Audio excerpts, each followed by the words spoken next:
Père riche, père pauvre. Ce que les gens riches enseignent à leurs enfants à propos de l'argent et que ne font pas les gens pauvres et de la classe moyenne. Par Robert T. Kiyosaki. Lu par Jérôme Carrette.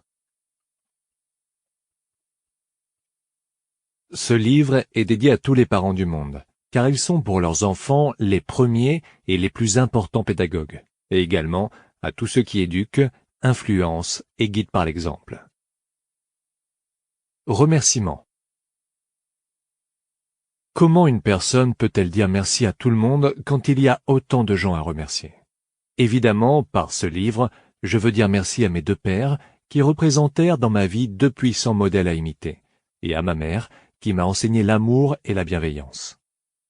De plus, parmi les gens qui ont collaboré très étroitement à la réalisation de ce livre, j'inclus mon épouse Kim, qui sait si bien me combler. Kim est ma partenaire dans le mariage, en affaires et dans la vie.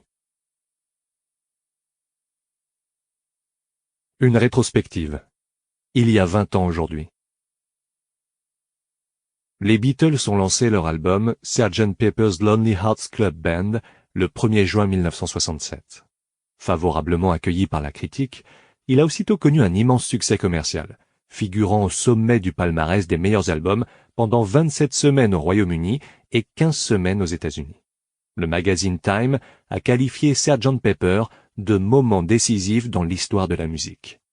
L'album a remporté 4 Grammy en 1968 et a été nommé album de l'année, le premier album rock à recevoir cet honneur.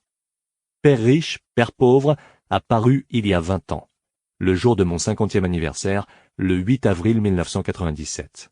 Contrairement à l'album des Beatles, le livre n'a pas connu un succès commercial immédiat. Il n'a pas été encensé par la critique. En fait, cela a plutôt été le contraire. Père riche, père pauvre a d'abord été publié à compte d'auteur, car tous les éditeurs à qui j'avais soumis mon manuscrit l'ont refusé. Quelques notes de refus offraient des commentaires tels que « Vous ne savez pas de quoi vous parlez ». J'ai constaté que la majorité des éditeurs ressemblent davantage à mon père pauvre, très instruit, qu'à mon père riche. La majorité des éditeurs n'étaient pas d'accord avec les leçons de mon père riche, tout comme mon père pauvre. Il y a 20 ans aujourd'hui. En 1997, Père riche, père pauvre était un avertissement, un recueil de leçons à propos de l'avenir. 20 ans plus tard, des millions d'individus partout dans le monde sont plus conscients des mises en garde de mon père riche et de ses leçons à propos de l'avenir. Avec le recul, nombreux sont ceux qui qualifient ces leçons de prophétiques, de prédictions qui se sont réalisées. Voici quelques-unes de ces leçons. Leçon numéro 1 de mon père riche, les riches ne travaillent pas pour l'argent. Il y a 20 ans, quelques éditeurs ont refusé mon manuscrit parce qu'ils n'étaient pas d'accord avec la première leçon de mon père riche. Aujourd'hui, les gens sont plus conscients de l'écart qui ne cesse de grandir entre les bien nantis et le reste de la population. Entre 1993 et 2010, plus de 50% du revenu national aux États-Unis s'est retrouvé dans les poches de seulement 1% des habitants du pays. Depuis, la situation n'a fait qu'empirer. Des économistes de l'Université de la Californie ont révélé que 95% des revenus générés entre 2009 et 2012 ont également été empochés par ce même 1% de bien nantis. La leçon, ce sont les entrepreneurs et les investisseurs qui bénéficient de ces revenus toujours plus élevés, et non pas les employés, ces gens qui travaillent pour l'argent.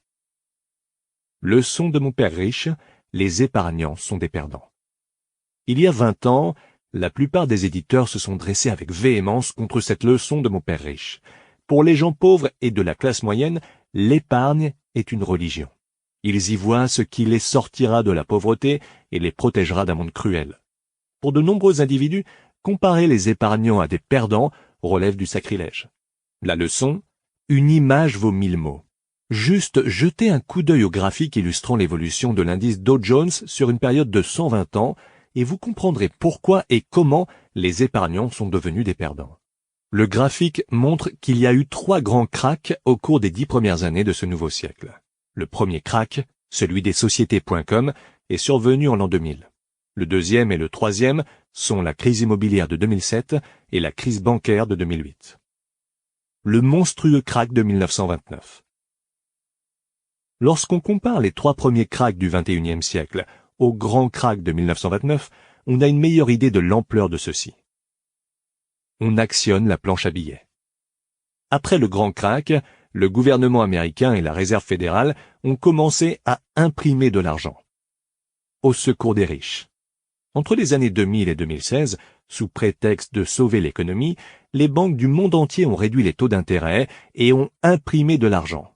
Alors que nos dirigeants voulaient nous faire croire qu'ils sauvaient le monde, ce sont en réalité les riches qui se sauvaient eux-mêmes et jetaient les pauvres et la classe moyenne au lion. De nos jours, dans de nombreux pays, les taux d'intérêt se situent sous le zéro, et c'est la raison pour laquelle les épargnants sont des perdants. Aujourd'hui, les plus grands perdants sont les pauvres et la classe moyenne, ces gens qui travaillent pour l'argent et qui épargnent. Leçon de mon père riche, votre maison n'est pas un actif. Il y a 20 ans, en 1997, tous les éditeurs qui m'ont envoyé une note de refus ont critiqué cette leçon de mon père riche qui affirme que notre maison n'est pas un actif. 10 ans plus tard, en 2007, les gens qui avaient contracté des prêts hypothécaires à risque ont commencé à éprouver des problèmes de remboursement. La bulle immobilière a éclaté et des millions de propriétaires ont compris à la dure la vérité de cette leçon. Leur maison n'était pas un actif. Le vrai problème. La majorité des gens ignorent que le krach immobilier n'en est pas vraiment un. Les pauvres n'ont pas provoqué le krach immobilier. Ce sont les riches qui l'ont fait. Les riches ont créé des instruments financiers structurés appelés dérivés, des produits que Warren Buffett a qualifiés d'armes financières de destruction massive. Lorsque ces armes ont commencé à exploser, le marché immobilier s'est effondré et le blâme a été jeté sur les pauvres et les emprunteurs hypothécaires. En 2007, la valeur de ces produits financiers dérivés était estimée à 700 billions de dollars. Aujourd'hui, leur valeur est estimée à 1,2 quadrillion de dollars. Autrement dit, le vrai problème n'a fait que grossir. Rien n'a été réglé. Leçon de mon père riche, pourquoi les riches payent moins d'impôts? Il y a 20 ans, quelques éditeurs ont critiqué Père riche, Père pauvre parce que j'y révélais comment et pourquoi les riches payent moins d'impôts. L'un d'eux a même affirmé que cette leçon était illégale. 10 ans plus tard, en 2007, le président Barack Obama briguait un second mandat devant son adversaire, le gouverneur Mitt Romney. Lorsqu'on a su que le président Obama versait au fisc environ 30% de son revenu et que le gouverneur Romney n'en versait que 13%, la campagne de Romney s'est engagée sur une pente descendante qui allait lui coûter la présidence. Et encore une fois, les impôts ont été au centre de la campagne présidentielle américaine de 2016. Au lieu de tenter de comprendre pourquoi des individus tels que Mitt Romney et le président Donald Trump paient moins d'impôts en toute légalité, les pauvres et la classe moyenne se mettent en colère. Même si le président Trump promet de réduire le taux d'imposition des pauvres et de la classe moyenne, la réalité est que les riches paieront toujours moins d'impôts. Et ceci nous ramène à la leçon numéro 1 de mon père riche. Les riches ne travaillent pas pour l'argent. Tant et aussi longtemps qu'un individu travaille pour l'argent, il paie des impôts. Mais lorsque la candidate Hillary Clinton a promis d'augmenter le taux d'imposition des riches, elle ne parlait que des gens qui touchent des salaires élevés, médecins, acteurs et avocats, et non pas des ultra-riches. Il y a 20 ans. Bien que Père riche, Père pauvre n'ait pas connu un succès immédiat, comme l'album Sgt. Pepper des Beatles, il s'est inscrit sur la liste des best-sellers du New York Times en 2000 et il y est resté pendant près de 7 ans. Et toujours en 2000, Oprah Winfrey a communiqué avec moi. Elle m'invitait à son émission. J'ai passé 1 heure entière sur son plateau et, comme on dit, le reste appartient à l'histoire. Père riche, Père pauvre est devenu le best-seller numéro 1 en matière de finances personnelles. Les ventes de la série Père riche sont estimées à près de 40 millions d'exemplaires à travers le monde. Mon père riche a-t-il vraiment existé? Des millions de gens m'ont demandé « Votre père riche a-t-il vraiment existé ?» Pour répondre à cette question, vous pouvez écouter le récit de Mike, son fils, pendant son passage à l'émission Rich Dad Radio Show. Vous y aurez accès en anglais en allant sur richdadradio.com. L'université de Père riche, Père pauvre a été rédigée dans une forme aussi simple que possible, de manière à ce que presque tout le monde puisse comprendre les leçons de mon père riche. Pour ceux qui souhaitent en apprendre davantage, j'ai écrit dans le cadre de ce 20e anniversaire un ouvrage intitulé « Why the Rich are Getting Richer? What is Financial Education? Really? » Why the Rich are Getting Richer présente de façon plus détaillée les enseignements de mon père riche en matière d'argent et d'investissement. Why the Rich are Getting Richer est le père riche, père pauvre des étudiants de cycle supérieur. C'est leur université. Une mise en garde et une invitation. Même si je me suis efforcé de simplifier mes propos, dans Why the Rich are Getting Richer, ce que font vraiment les riches n'est pas simple, ni facile à expliquer. Pour comprendre ce que font vraiment les riches, il faut avoir une véritable éducation financière, une éducation qui n'est pas offerte à l'école. Je vous suggère de commencer par la lecture de Père riche, Père pauvre, et puis, si vous voulez en apprendre davantage, de poursuivre avec Why the Rich are Getting Richer. Merci pour ces 20 merveilleuses années. À tous nos lecteurs d'autrefois, d'aujourd'hui et de demain, merci pour ces 20 merveilleuses années. Notre mission est d'accroître le bien-être financier de l'humanité. Et cela commence par une vie et une personne à la fois. Introduction. Père riche, père pauvre. Avoir deux pères pour me conseiller me donna l'occasion de choisir entre des points de vue opposés, ceux d'un homme riche et ceux d'un homme pauvre. J'ai eu deux pères, l'un riche et l'autre pauvre. L'un était très instruit et très intelligent. Il était titulaire d'un doctorat et avait complété 4 années d'études postdoctorales en moins de 2 ans. Il fréquenta ensuite l'université Stanford, l'université de Chicago et l'université Northwestern pour y faire d'autres études supérieures entièrement défrayées grâce aux bourses qu'il mérita. L'autre père ne termina même pas sa 8e année. Les deux hommes eurent du succès dans leur carrière, travaillant dur toute leur vie. Tous deux gagnèrent des revenus substantiels, et pourtant, l'un d'eux éprouva toujours des difficultés financières. L'autre devint l'un des hommes les plus riches d'Hawaï.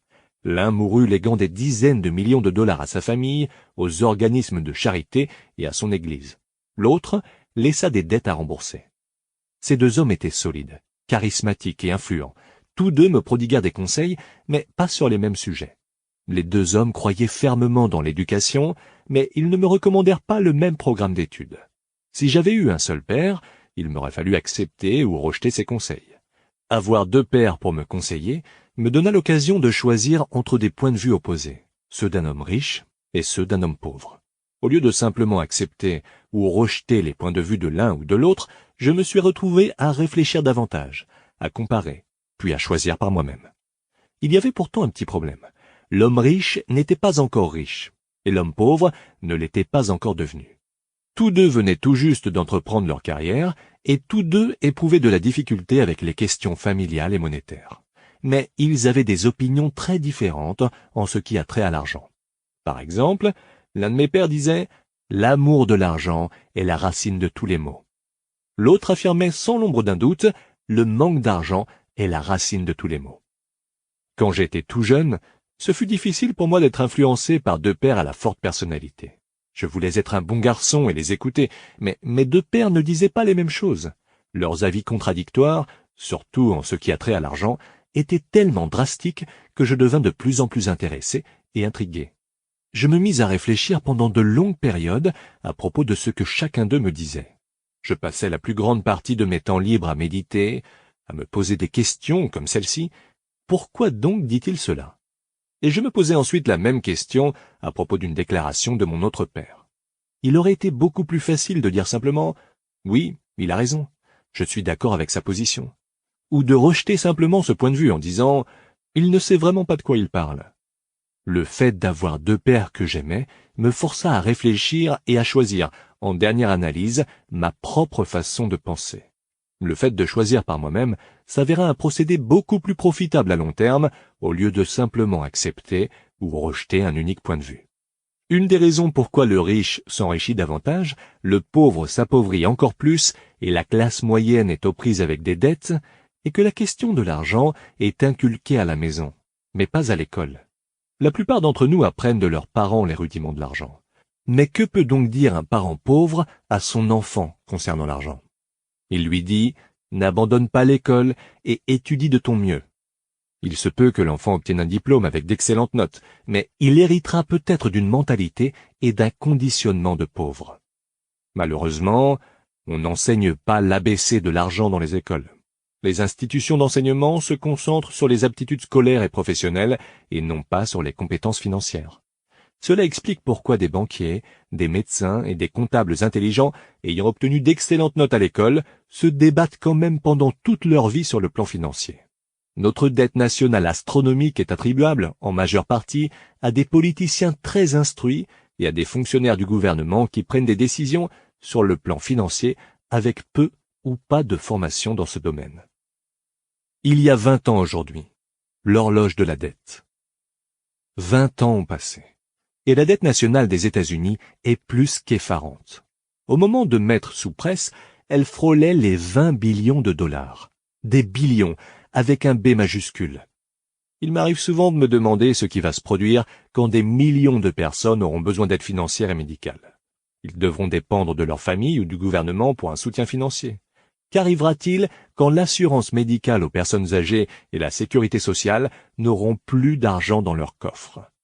Comment la nation survivra-t-elle si on continue de laisser aux parents le soin d'éclairer leurs enfants sur les questions d'argent, lesquels parents deviendront ou sont déjà pauvres? Étant donné que j'ai eu 2 pères qui m'ont influencé, j'ai appris de l'un et de l'autre. Je devais réfléchir aux conseils de chaque père, et ce faisant, cela m'a permis de comprendre davantage le pouvoir et l'effet de nos propres pensées sur notre vie. Par exemple, l'un de mes pères avait l'habitude de dire « Je ne peux pas me permettre d'acheter cela ». L'autre père refusait que j'emploie de tels mots. Il m'incitait plutôt à dire « Comment puis-je me permettre d'acheter cela ?» L'une de ces phrases est une affirmation et l'autre une question. L'une ne vous oblige à rien et l'autre vous oblige à réfléchir. Celui de mes pères qui allait bientôt devenir riche m'expliqua que le fait de dire sans réfléchir la phrase suivante « Je ne peux pas me permettre d'acheter cela » fait en sorte que le cerveau arrête de chercher. En posant la question « Comment puis-je me permettre d'acheter cela ?» ton cerveau se met en branle. Il ne m'encourageait pas ainsi à m'acheter tout ce que je voulais. Il était presque fanatique quand il était question d'entraîner son esprit, cet ordinateur le plus puissant au monde. Mon cerveau se renforce chaque jour parce que je l'exerce. Plus il devient puissant, plus je peux gagner d'argent. Il croyait que le fait de dire sans réfléchir « je ne peux pas me permettre d'acheter cela » était un signe de paresse intellectuelle. Même si mes 2 pères travaillaient dur, je remarquai que l'un d'eux avait pris l'habitude d'endormir son cerveau quand il était question de finances, tandis que l'autre exerçait le sien. Résultat à long terme, un de mes pères devint plus fort sur le plan financier et l'autre plus faible. Cela ne diffère pas tellement d'une personne qui se rend régulièrement au gymnase pour s'entraîner, par opposition à une autre qui reste assise sur son divan à regarder la télévision. Les exercices physiques adéquats accroissent vos chances de bonne santé, et les exercices mentaux appropriés augmentent vos chances d'être riche. Mes 2 pères avaient 2 manières de penser opposées, et cela se reflétait dans leur façon d'aborder la réalité. L'un d'eux croyait que les riches devaient payer plus d'impôts pour prendre soin des êtres moins fortunés. L'autre disait « Les impôts punissent ceux qui produisent et récompensent ceux qui ne produisent pas ». Un de mes pères me fit la recommandation suivante « Étudie avec ardeur afin de pouvoir travailler dans une bonne entreprise ». L'autre me donna ce conseil « Étudie avec ardeur afin de trouver une bonne entreprise à acheter ». L'un de mes pères me disait « La raison pourquoi je ne suis pas riche, c'est que vous êtes là, les enfants ». L'autre disait « La raison pourquoi je dois devenir riche, c'est que vous êtes là, les enfants ». L'un d'eux nous encourageait à parler d'argent et d'affaires à la table familiale. L'autre nous interdisait de parler d'argent au cours des repas. L'un disait « Quand il s'agit d'argent, ne joue pas avec le feu, ne prends pas de risques ». L'autre affirmait « Apprends à gérer les risques ». L'un croyait « Notre maison est notre investissement le plus important, notre plus grand actif ». L'autre croyait « Ma maison est un passif, et si votre maison est votre investissement le plus important, vous êtes en difficulté ». Mes 2 pères payaient leurs factures avant échéance, même si l'un des 2 les réglait avant l'autre. L'un croyait qu'une entreprise ou le gouvernement pouvait prendre soin de toi et de tes besoins. Il était toujours préoccupé par les augmentations de salaire, les régimes de retraite, les prestations médicales, les congés maladie, les vacances et autres avantages. Il était impressionné par 2 de ses oncles qui s'étaient enrôlés dans l'armée et qui avaient mérité une retraite et une allocation à vie après 20 ans de service actif. Il aimait l'idée des prestations médicales et des privilèges que la coopérative militaire fournissait à ses retraités. Il appréciait aussi le système des postes permanents qu'on retrouve dans une université. L'idée d'un poste protégé à vie et les avantages qui en découlent semblaient plus importants bien souvent que l'emploi lui-même. Il disait fréquemment « J'ai travaillé dur pour le gouvernement et j'ai droit à ces avantages ». L'autre avait foi en une totale indépendance financière. Il s'élevait contre une certaine mentalité qui exigeait des allocations obligatoires, car il était conscient à quel point cette mesure créait des gens faibles et pitoyables sur le plan financier. Il insistait sur le fait qu'il fallait être financièrement compétent. Il y a 20 ans aujourd'hui, votre maison n'est pas un actif. Le krach immobilier de 2008 a livré un message clair. Votre maison n'est pas un actif. Non seulement ne met-elle pas d'argent dans votre poche, mais vous ne pouvez pas compter sur le fait que sa valeur augmentera. Aujourd'hui, en 2017, de nombreuses résidences ont une valeur inférieure à celle qu'elles avaient en 2007. L'un de mes pères se débattait pour sauver quelques dollars. L'autre créait tout simplement des investissements. L'un d'eux m'enseigna comment écrire un impressionnant curriculum vitae pour que je puisse trouver un bon emploi. L'autre m'enseigna comment rédiger de solides projets financiers et d'affaires pour que je puisse créer des emplois. Le fait d'être le produit de deux pères influents m'a donné le luxe de pouvoir constater tous les effets que des pensées différentes peuvent avoir sur notre vie. J'ai remarqué que les gens façonnent vraiment leur vie par le moyen de leurs pensées. Par exemple, mon père pauvre disait toujours « Je ne serai jamais riche ». Et cette prophétie se réalisa. D'un autre côté, mon père riche parlait toujours de lui-même comme de quelqu'un de riche. Il disait des choses comme celle-ci « Je suis un homme riche et les gens riches ne font pas cela ». Même quand il fut fauché comme les blés après un désastre financier majeur, il continua de se considérer comme un homme riche. Il se justifiait lui-même en disant « Il existe une différence entre être pauvre et être sans le sou. Quand on est pauvre, c'est pour toujours. Être sans le sou, c'est temporaire. » Mon père pauvre disait « Je ne suis pas intéressé par l'argent » ou « L'argent m'importe peu ». Mon père riche disait « L'argent, c'est le pouvoir ». Donc, la puissance de nos pensées ne pourra peut-être jamais être mesurée ou estimée à sa juste valeur, mais il devint évident pour moi, alors que j'étais encore tout jeune, qu'il me fallait prendre conscience de mes pensées et de ma façon de m'exprimer. Je constatais que mon père pauvre était pauvre non pas à cause du salaire qu'il gagnait, qui était loin d'être négligeable, mais à cause de ses pensées et de ses actions. Encore jeune garçon, avec deux pères, je devins extrêmement conscient qu'il me fallait être prudent quant aux pensées que j'allais choisir d'adopter comme miennes. Devais-je écouter mon père riche ou mon père pauvre? Les deux hommes avaient un immense respect pour l'éducation et les études. Ils différaient d'avis sur ce qu'il était important d'apprendre, selon eux. L'un voulait que j'étudie avec ferveur, que j'obtienne un diplôme et que je trouve un emploi payant. Il voulait que j'étudie pour devenir un professionnel, un avocat, un comptable, ou que je fasse des études commerciales pour obtenir une maîtrise en administration des affaires. L'autre m'encouragea à étudier comment devenir riche, à comprendre le fonctionnement de l'argent et à apprendre comment mettre l'argent à mon service. Je ne travaille pas pour l'argent. Voilà les mots qu'il me répétait encore et encore. Et l'argent travaille pour moi. À l'âge de 9 ans, je décidai d'écouter et d'apprendre tout ce que mon père riche avait à dire à propos de l'argent. En agissant ainsi, je choisis de ne pas écouter mon père pauvre, même si c'était lui qui détenait tous les diplômes. Une leçon de Robert Frost. Robert Frost est mon poète favori. Bien que j'aime plusieurs de ses poèmes, mon préféré est Le sentier que je n'ai pas emprunté. Je mets en pratique la leçon de ce poème presque quotidiennement. Le sentier que je n'ai pas emprunté. Deux sentiers s'écartaient l'un de l'autre dans une forêt aux feuilles jaunies, et j'étais déçu de ne pouvoir les parcourir tous deux comme un seul voyageur. Je restai longtemps immobile, à regarder l'un s'étirer longuement jusqu'à ce qu'il bifurque dans le sous-bois. Puis j'ai choisi l'autre, qui me semblait tout aussi beau et qui méritait peut-être davantage le titre de sentier, car il était verdoyant, et je voulus m'y engager, même si les deux sentiers avaient été foulés presque pareillement par les milliers de pas des promeneurs. Ce matin-là, les deux sentiers gisaient semblablement enterrés sous des feuilles qu'aucun pied n'avait encore foulées. Oh, c'est alors que je gardais le premier sentier en réserve pour un autre jour. Pourtant, sachant comment un sentier mène à un autre, je doutais fortement que j'allais revenir un jour. Il me faudrait raconter cette histoire avec un soupir dans la voix à des années-lumière d'ici.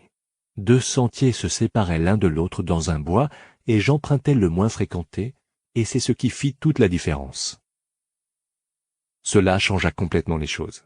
Au fil des années, j'ai souvent réfléchi à ce poème de Robert Frost. Quand j'ai choisi de ne pas écouter les conseils de mon père très instruit, ce fut une décision difficile à prendre, mais cette résolution façonna le reste de ma vie. Quand j'eus décidé lequel de mes deux pères je devais écouter, mon éducation concernant l'argent commença. Mon père riche me prodigua son enseignement pendant 30 ans, jusqu'à ce que j'atteigne l'âge de 39 ans. Il cessa de m'enseigner après avoir réalisé que je connaissais et comprenais à fond ce qu'il avait essayé d'enfoncer dans mon crâne, bien souvent borné. L'argent est une forme de pouvoir, mais l'éducation financière est plus puissante encore. L'argent va et vient, mais si on vous enseigne le fonctionnement de l'argent, vous acquérez du pouvoir face à l'argent et vous pouvez alors commencer à créer de la richesse. La raison pourquoi la pensée positive ne peut pas à elle seule donner des résultats voulus est que la plupart des gens ont fréquenté l'école et n'y ont jamais appris les rudiments de l'argent. Voilà pourquoi ils passent leur vie à travailler pour de l'argent. Vu que je n'avais que 9 ans quand mon enseignement commença, les leçons que mon père riche m'inculqua étaient simples. Somme toute, il n'eut que 6 leçons essentielles, maintes fois répétées sur une période de 30 ans. Ce livre parle de ces 6 leçons exprimées ici, aussi simplement que possible, telles que mon père riche me les a présentées. Les leçons ne sont pas censées être des réponses en soi, mais plutôt des poteaux indicateurs. Ces indications aideront vos enfants et vous-même à vous enrichir, quoi qu'il advienne, dans ce monde où l'incertitude et les changements s'accentuent. Chapitre 1. Leçon 1. Les riches ne travaillent pas pour l'argent. Les pauvres et la classe moyenne travaillent pour de l'argent. Les riches font en sorte que l'argent travaille pour eux. Père, peux-tu me dire comment devenir riche? Mon père referma le journal du soir. Pourquoi veux-tu devenir riche, mon fils? Parce qu'aujourd'hui, la mère de Jimmy conduisait leur nouvelle Cadillac et se rendait passer la fin de semaine dans leur maison de campagne. Jimmy emmenait 3 de ses amis, mais Mike et moi n'avons pas été invités. On nous a dit que nous ne l'étions pas, car nous sommes des enfants pauvres. Ils ont dit ça? Demanda mon père d'un air incrédule. Oui, ils l'ont dit, répliquai-je d'un ton peiné.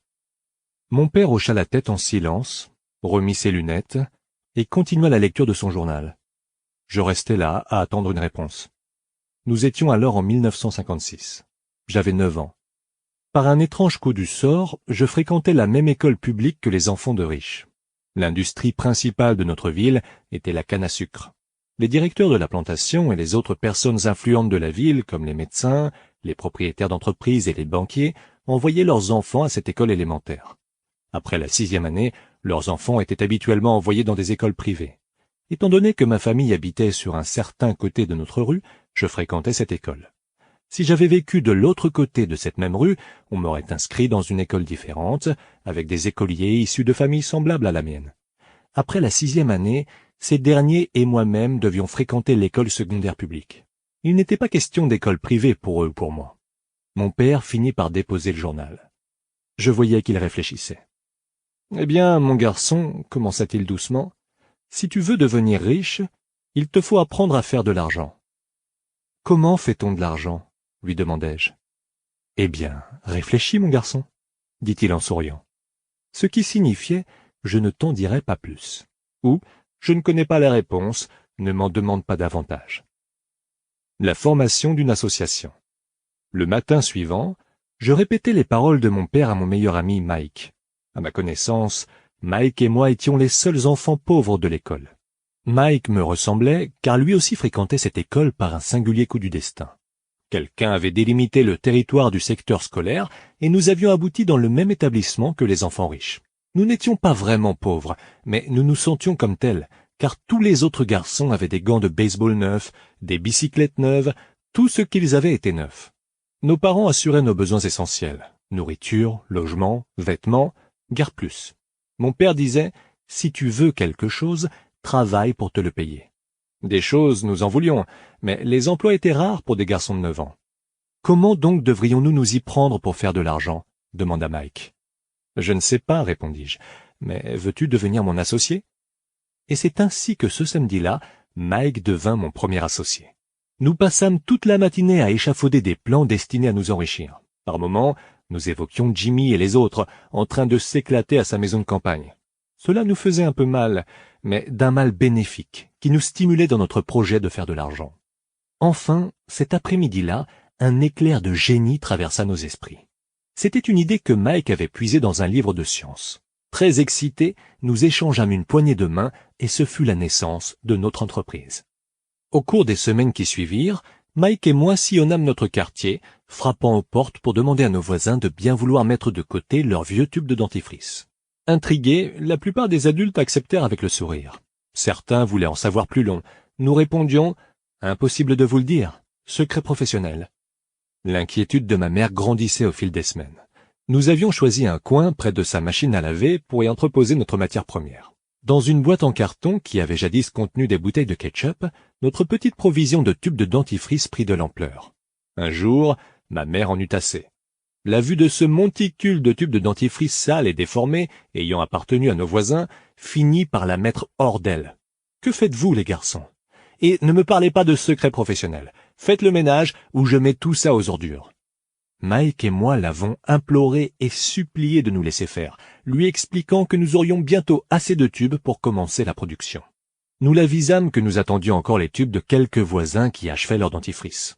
Maman nous fit grâce d'1 semaine. La date du début de la production fut repoussée. La pression montait. C'était ma première association et une menace d'éviction planait déjà sur nous par les bons soins de ma propre mère.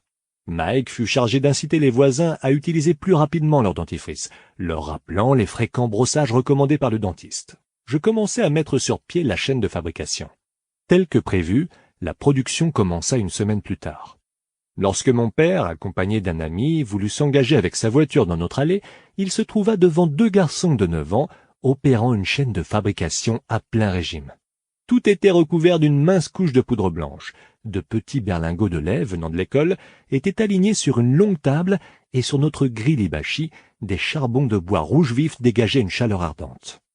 Père marcha prudemment vers nous, ayant dû garer la voiture au bas de l'allée, car la chaîne de montage bloquait l'accès à l'abri d'auto. En s'approchant, son ami et lui virent un bac de métal posé sur des charbons de bois et dans lequel fondaient des tubes de dentifrice. À cette époque-là, le dentifrice ne se vendait pas dans des tubes de plastique, mais de plomb. Une fois la peinture brûlée, les tubes, jetés dans le petit bac de métal, finissaient par se liquéfier, et à l'aide des poignées de ma mère pour saisir un objet chaud, nous versions le plomb par un orifice pratiqué dans le haut des berlingots. Les berlingots furent remplis de plâtre de moulage, comme celui qui s'était répandu partout avant d'être mélangé à l'eau.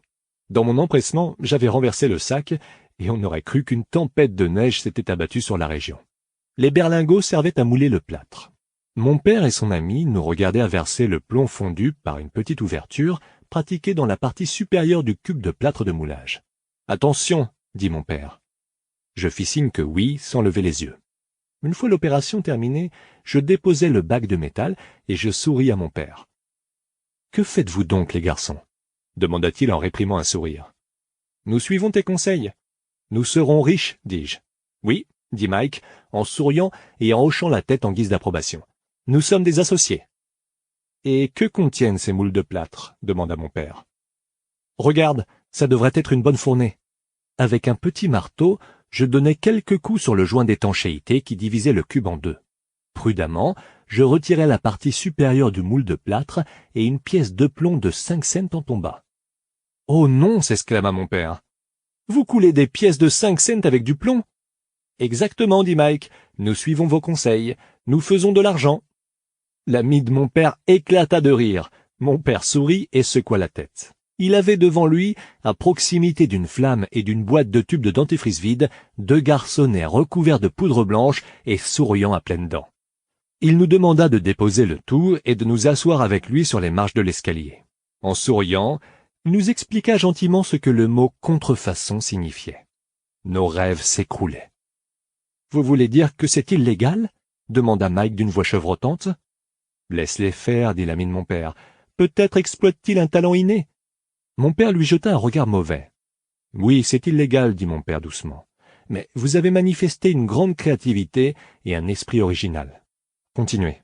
Je suis vraiment fier de vous. » Déçus, Mike et moi demeurâmes assis en silence pendant une vingtaine de minutes avant de commencer à nettoyer tout ce désordre. Notre entreprise fermait le jour même de son ouverture. En balayant la poudre, je regardai Mike et lui dis « Il faut croire que Jimmy et ses amis ont raison.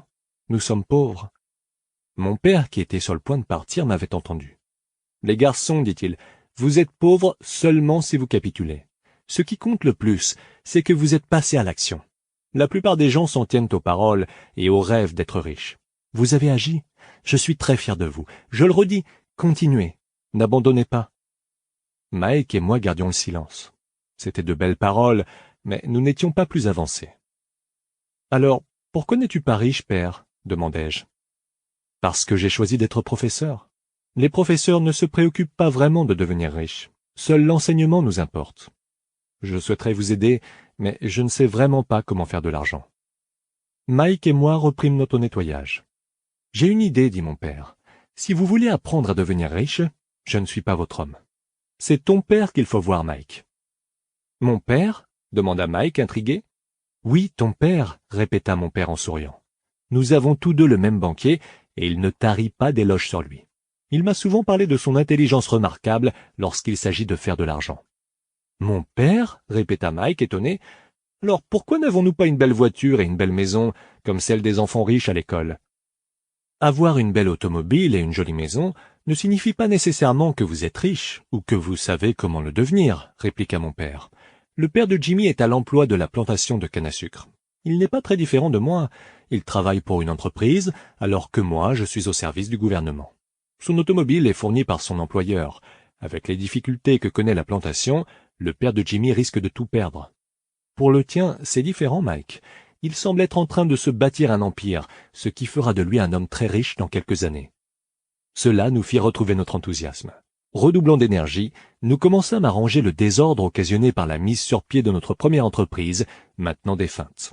Tout en nettoyant, nous décidâmes quand et comment nous parlerions au père de Mike.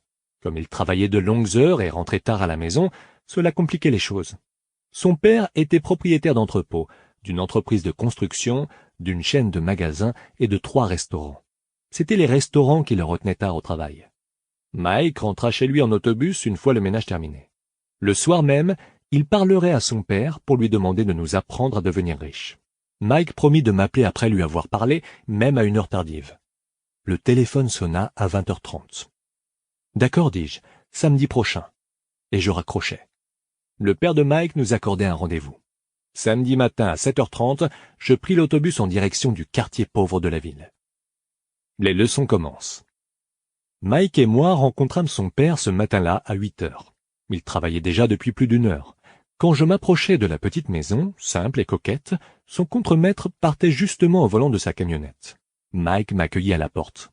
« Père est au téléphone, et il te prie de l'attendre sur la véranda à l'arrière, » dit Mike en ouvrant la porte.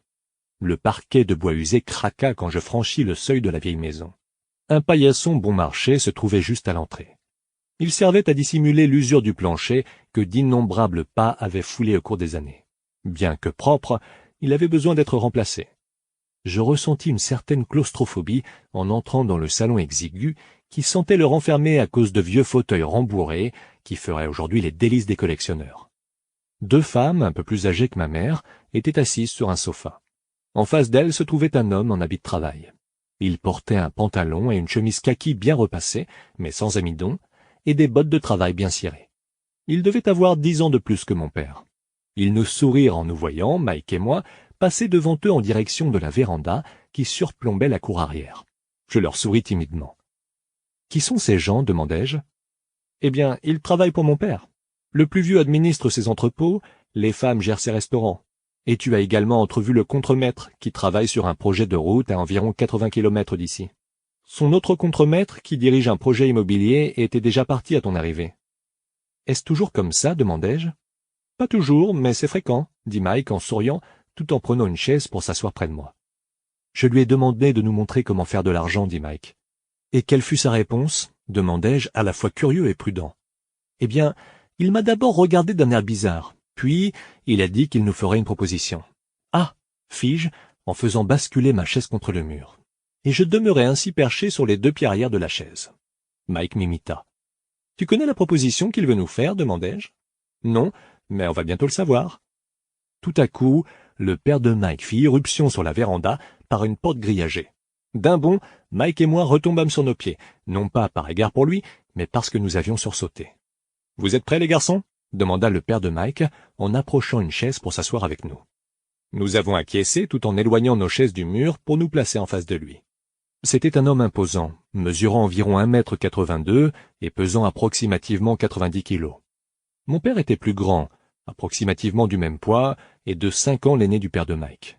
D'une certaine façon, ils se ressemblaient, bien que d'origine ethnique différente. Peut-être était-il animé de la même énergie. « Mike prétend que tu vas apprendre à faire de l'argent. C'est vrai, Robert ?» Je fis rapidement un signe de tête affirmatif, trahissant une certaine nervosité. Ses paroles et son sourire laissaient transparaître une grande force. « D'accord, voici ma proposition. Je serai votre professeur, mais pas de façon traditionnelle. Je vous enseignerai à la condition que vous travailliez pour moi. Sinon, je ne vous donnerai pas de leçons. Mon enseignement sera plus efficace si vous travaillez, mais si vous ne voulez qu'écouter passivement comme vous le faites en classe, je suis littéralement en train de perdre mon temps. Voilà ma proposition.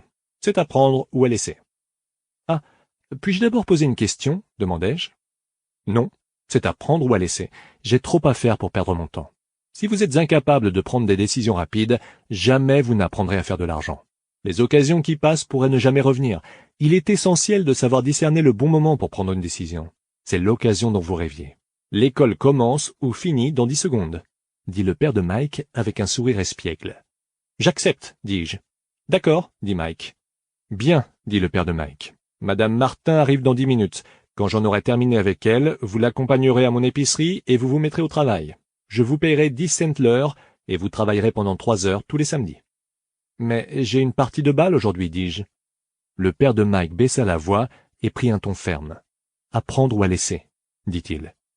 J'accepte, répondis-je, choisissant de travailler et d'apprendre au lieu de jouer. Il y a 20 ans aujourd'hui, l'esprit de décision. Le monde évolue à un rythme de plus en plus rapide. Les opérations boursières se font en quelques millisecondes. Des transactions sont conclues sur Internet en l'espace de quelques minutes. De plus en plus de gens se disputent les bonnes affaires. Donc, plus vous serez capable de prendre une décision rapidement, plus vous aurez de chances de saisir les bonnes occasions, avant que quelqu'un d'autre le fasse. 30 cents plus tard. Dès 9 heures ce jour-là, Mike et moi travaillions assidûment sous les ordres de Madame Martin. C'était une femme aimable et patiente. Elle a toujours dit que Mike et moi lui rappelions ses 2 fils. Bien qu'aimable, elle croyait aux vertus du travail et ne manquait pas de nous le faire savoir. Pendant 3 heures, nous retirions des boîtes de conserve des tablettes et les époussetions avec un plumeau, après quoi nous les remettions en place. C'était une tâche atrocement ennuyeuse. Le père de Mike, que j'appelais mon père riche, était propriétaire de 9 petites épiceries du genre qui avaient de vastes parcs de stationnement. Cela présageait les dépanneurs d'aujourd'hui. C'étaient en fait des épiceries de quartier où les gens achetaient des articles comme du lait, du pain, du beurre et des cigarettes. Nous étions à Hawaï avant l'ère de la climatisation, et les commerces ne pouvaient garder leurs portes fermées à cause de la chaleur. Les portes aux 2 extrémités du magasin, du côté de la route et du terrain de stationnement, devaient demeurer grandes ouvertes. Chaque fois qu'une voiture passait ou entrait dans le terrain de stationnement, la poussière se soulevait et se répandait dans le magasin. Nous étions assurés d'un emploi tant qu'il n'y aurait pas de climatisation. Sous la supervision de Madame Martin, Mike et moi avons accompli pendant 3 semaines nos 3 heures d'ouvrage. À midi, notre travail prenait fin et elle déposait 3 petites pièces de 10 cents dans la main de Mike et dans la mienne. Même si je n'avais que 9 ans au milieu des années 1950, il faut dire que 30 cents ne représentait pas un montant très attrayant. Les bandes dessinées coûtaient 10 cents à l'époque. Je dépensais donc habituellement mon argent en bandes dessinées et je retournais à la maison. Le mercredi de la 4e semaine, j'étais prêt à abandonner.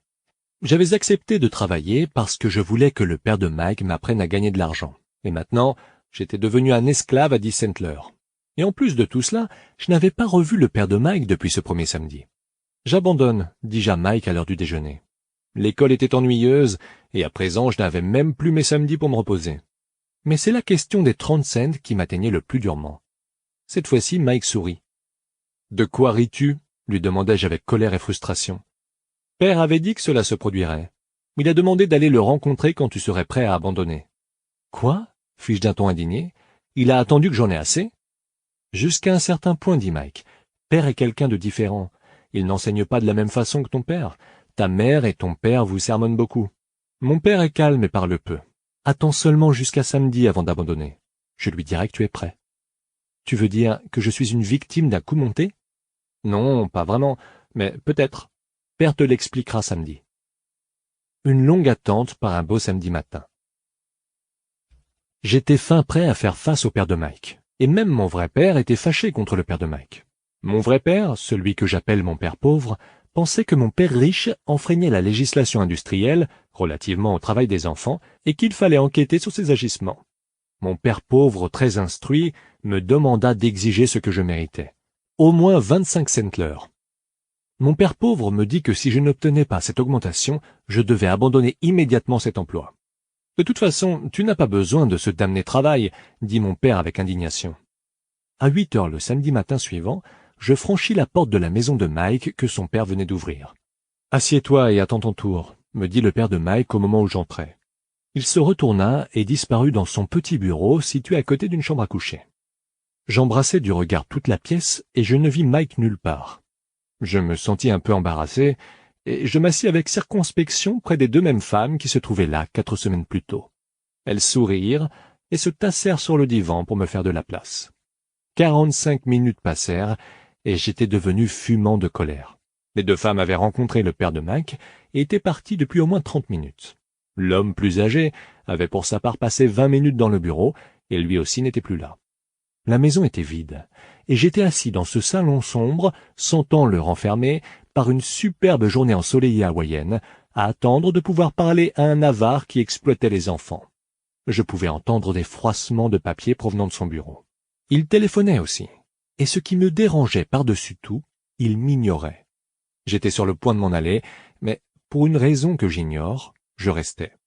Finalement, 15 minutes plus tard, à 9 heures précises, Père Riche sortit de son bureau, sans un mot, et me fit signe de la main d'entrée. « J'ai cru comprendre que tu veux une augmentation de salaire, sinon tu nous quittes, » dit Père Riche tout en pivotant dans son fauteuil. « Eh bien, vous n'avez pas respecté notre accord, » lançai-je proche des larmes. C'était vraiment effrayant pour moi de tenir tête à un adulte. « Vous m'avez dit que vous m'enseigneriez si je travaillais pour vous. Eh bien, j'ai travaillé pour vous, j'ai travaillé dur. J'ai renoncé à mes parties de baseball afin de travailler pour vous, mais vous ne m'avez pas tenu parole, et vous ne m'avez rien enseigné. Vous êtes un escroc, et c'est ce que tout le monde pense en ville. Vous êtes cupide, vous voulez tout l'argent pour vous seul, et vous ne prenez pas soin de vos employés. Vous me faites attendre, et vous ne me témoignez aucun respect. Je ne suis qu'un petit garçon, mais je mérite d'être mieux traité. » Père Riche se cala dans son fauteuil en me fixant du regard. Il semblait m'étudier. « Pas si mal, dit-il.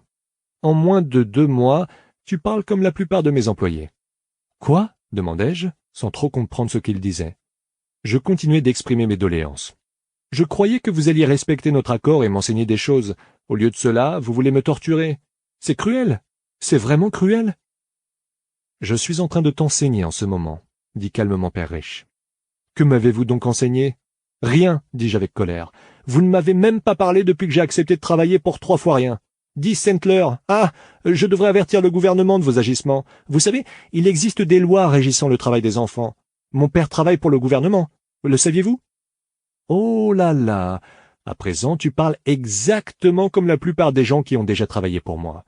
Des gens que j'ai congédiés ou qui ont quitté leur emploi. Qu'avez-vous donc à dire pour votre défense ? Demandai-je, me sentant passablement brave pour un petit garçon. Vous m'avez menti. J'ai travaillé pour vous et vous n'avez pas tenu parole. Vous ne m'avez rien enseigné. Qu'est-ce qui te fait penser que je ne t'ai rien enseigné ? Dit calmement Père Riche. L'enseignement représente-t-il pour toi une conversation ou un cours ? Demanda Père Riche. Eh bien, pour moi c'est un cours, répliquai-je. À l'école, c'est de cette façon qu'on t'enseigne, dit-il avec un sourire. Mais ce n'est pas ainsi que la vie t'enseigne, et j'ajouterai que la vie est la meilleure enseignante qui existe. La plupart du temps, la vie ne s'adresse pas à toi directement. Elle te bouscule et te pousse à droite et à gauche. À chaque poussée, la vie te dit « Réveille-toi. Il y a quelque chose que je veux que tu apprennes. » Il y a 20 ans aujourd'hui, le cône de l'apprentissage. C'est Edgar Dale qui nous a aidés à comprendre que nous apprenons mieux en agissant, dans la vraie vie ou lors d'une simulation. On parle parfois d'apprentissage par l'expérience. Dale et son cône de l'apprentissage nous disent que la lecture et les exposés sont les méthodes d'apprentissage les moins efficaces. Et pourtant, nous savons tous comment l'enseignement est livré dans la majorité des écoles, par le biais de la lecture et des exposés. De quoi cet homme parle-t-il ? Me demandai-je à moi-même. Selon lui, la vie me parlait quand elle me poussait à droite et à gauche ? Foutaise ! À présent, J'étais persuadé qu'il me fallait abandonner mon travail. J'étais littéralement en train de parler à un individu mûr pour l'asile. Si tu apprends les leçons de la vie, tu t'en sortiras fort bien. Sinon, la vie continuera tout simplement de te bousculer de toutes parts. En général, les gens optent pour deux solutions. Certains se laissent bousculer par la vie, d'autres se fâchent et en bousculent d'autres, que ce soit leur patron, leur mari, leur femme ou leur travail. Ils ne se rendent pas compte que c'est la vie qui les pousse et les bouscule. Je n'avais aucune idée de quoi il parlait. La vie nous pousse tous à droite et à gauche. Certains abandonnent, d'autres se battent. Quelques-uns retiennent la leçon et progressent. Ils acceptent de bonne grâce que la vie les pousse de ci, de là. L'attitude de ce petit nombre de gens signifie qu'ils ont la volonté et le besoin d'apprendre quelque chose. Ils apprennent et ils continuent d'avancer. La plupart des autres renoncent, mais quelques-uns comme toi se battent. Père Riche se leva et alla fermer une vieille fenêtre de bois grinçante qui avait un urgent besoin d'être réparée. Si tu apprends cette leçon, tu deviendras un jeune homme sage, riche et heureux. Si tu ne l'apprends pas, tu passeras toute ta vie à blâmer ton travail, ton maigre salaire ou ton patron pour tes problèmes. Tu vivras ta vie dans l'espérance qu'une chance incroyable vienne résoudre tous tes problèmes d'argent. Père Riche me regarda soudain pour vérifier si j'écoutais toujours. Ses yeux rencontrèrent les miens. Nous nous fixâmes tous deux, et un fort courant de communication s'établit entre nous par le moyen de nos regards.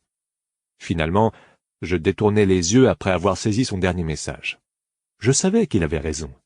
Je l'avais blâmé, et pourtant je souhaitais vraiment apprendre. J'étais tiraillé. Père Riche continua. D'autre part, si tu es le genre de personne qui n'a pas de cœur au ventre, tu abandonneras chaque fois que la vie te bousculera. Si c'est ton cas, tu passeras toute ta vie à ne rien risquer, à te conduire honorablement, à te ménager en prévision d'un quelconque événement qui n'arrivera jamais. Puis, tu mourras comme un vieil homme ennuyeux.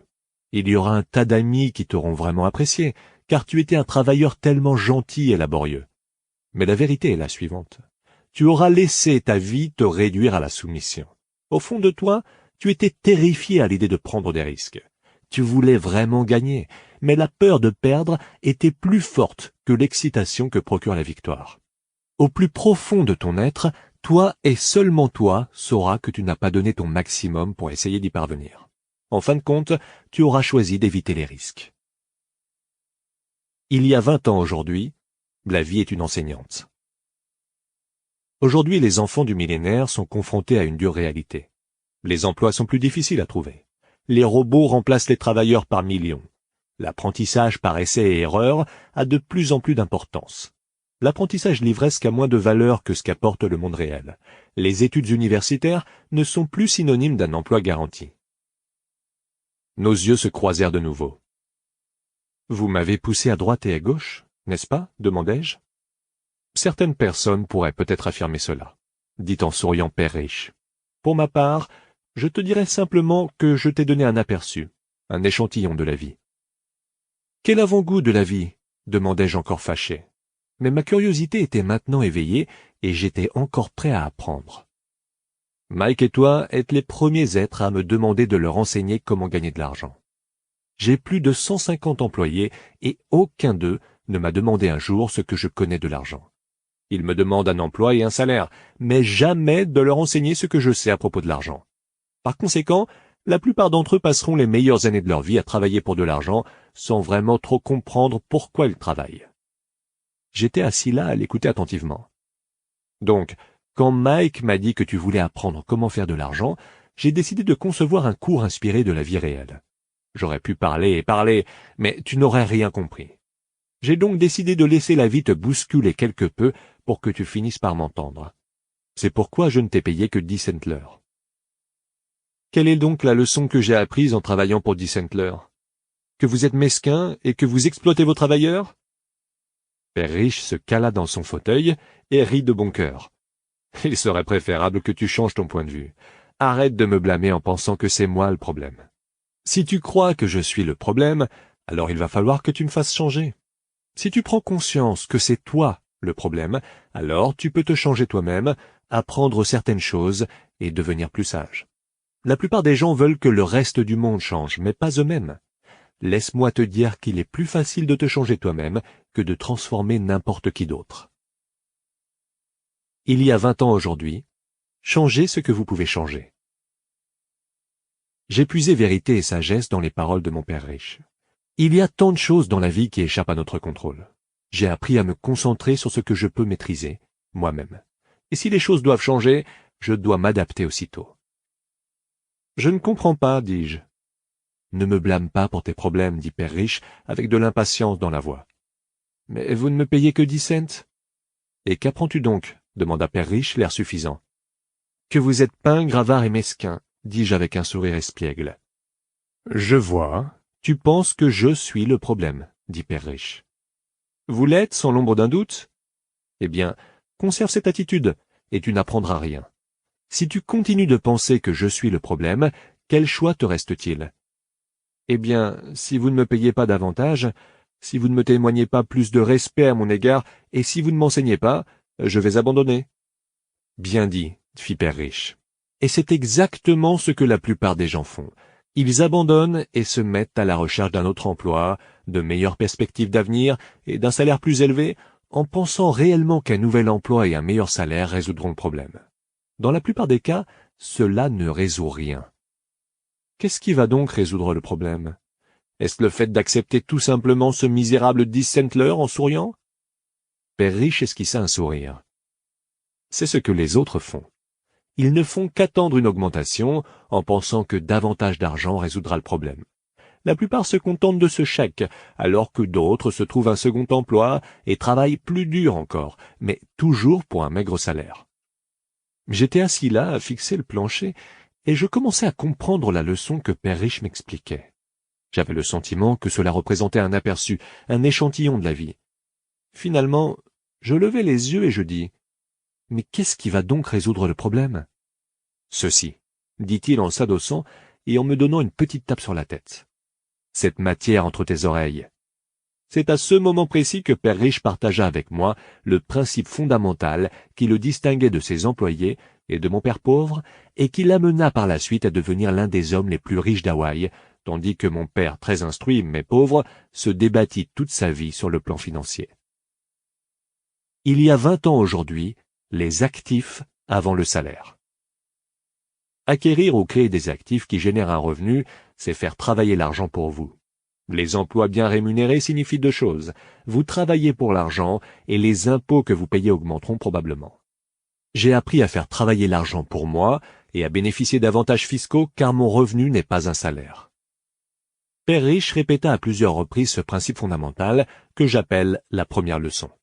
Les pauvres et la classe moyenne travaillent pour l'argent. Les riches font en sorte que l'argent travaille pour eux.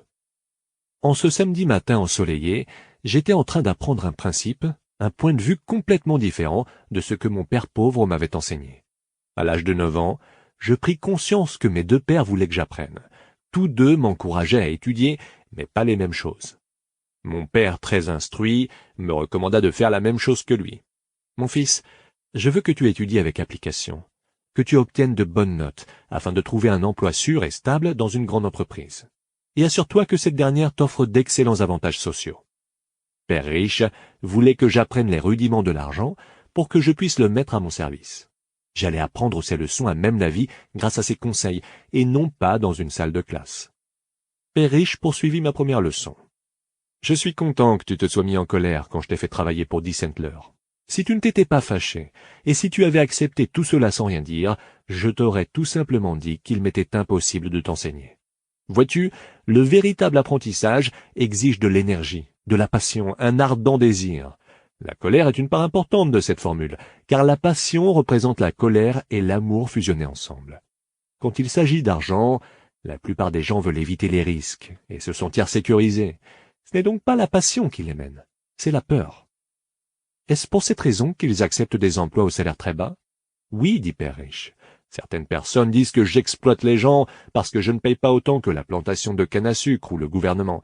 Je peux t'assurer que les gens s'exploitent eux-mêmes. C'est leur peur à eux, pas la mienne. Mais ne pensez-vous pas que vous devriez les payer davantage? Je n'ai pas à le faire. D'ailleurs, davantage d'argent ne résoudra pas le problème. Tu n'as qu'à penser à ton père. Il fait beaucoup d'argent, et il ne parvient même pas à payer ses factures. La plupart des gens, si on leur donne plus d'argent, ne réussissent qu'à s'endetter davantage. Voilà donc la raison du 10 Centler, dis-je en souriant. Cela fait partie de la leçon?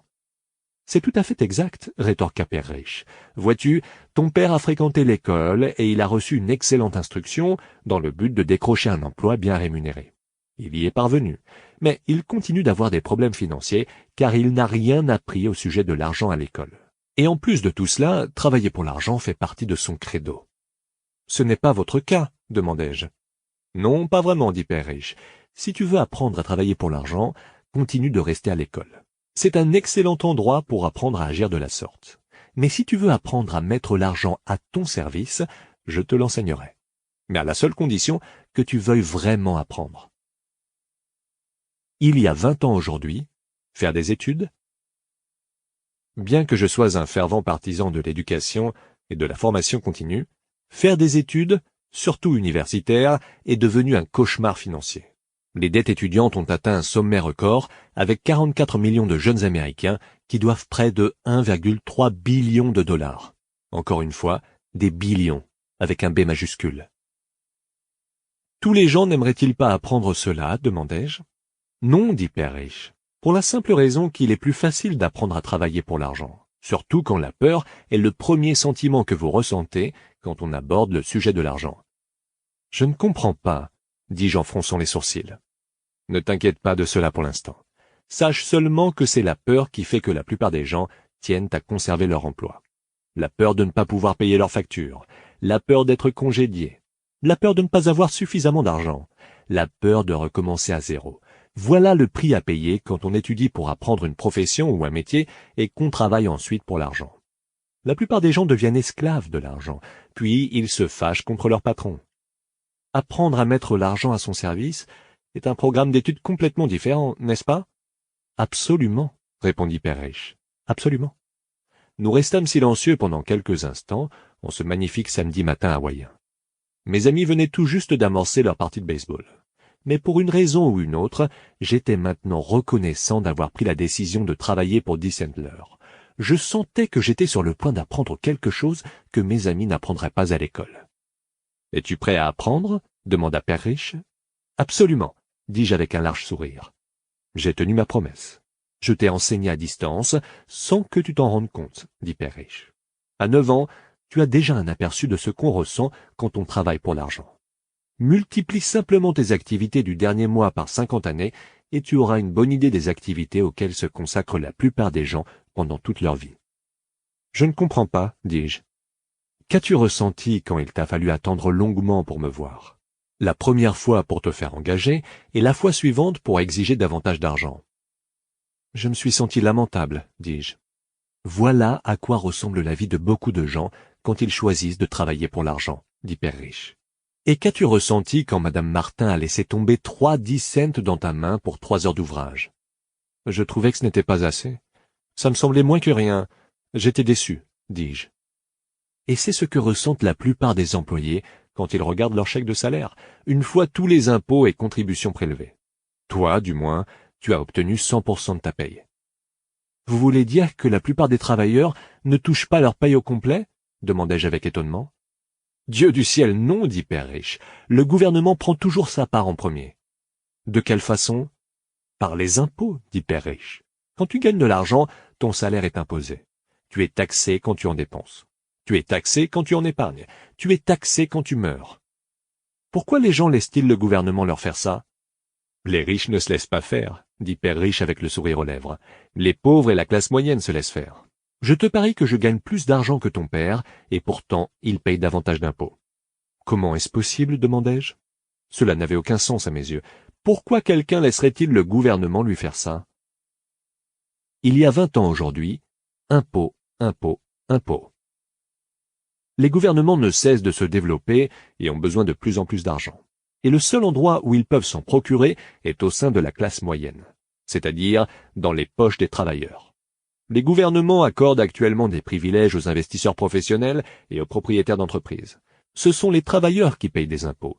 Les investisseurs et les propriétaires d'entreprises en payent très peu s'ils se servent des lois fiscales comme prévu, comme d'un outil pour assurer la croissance de l'économie.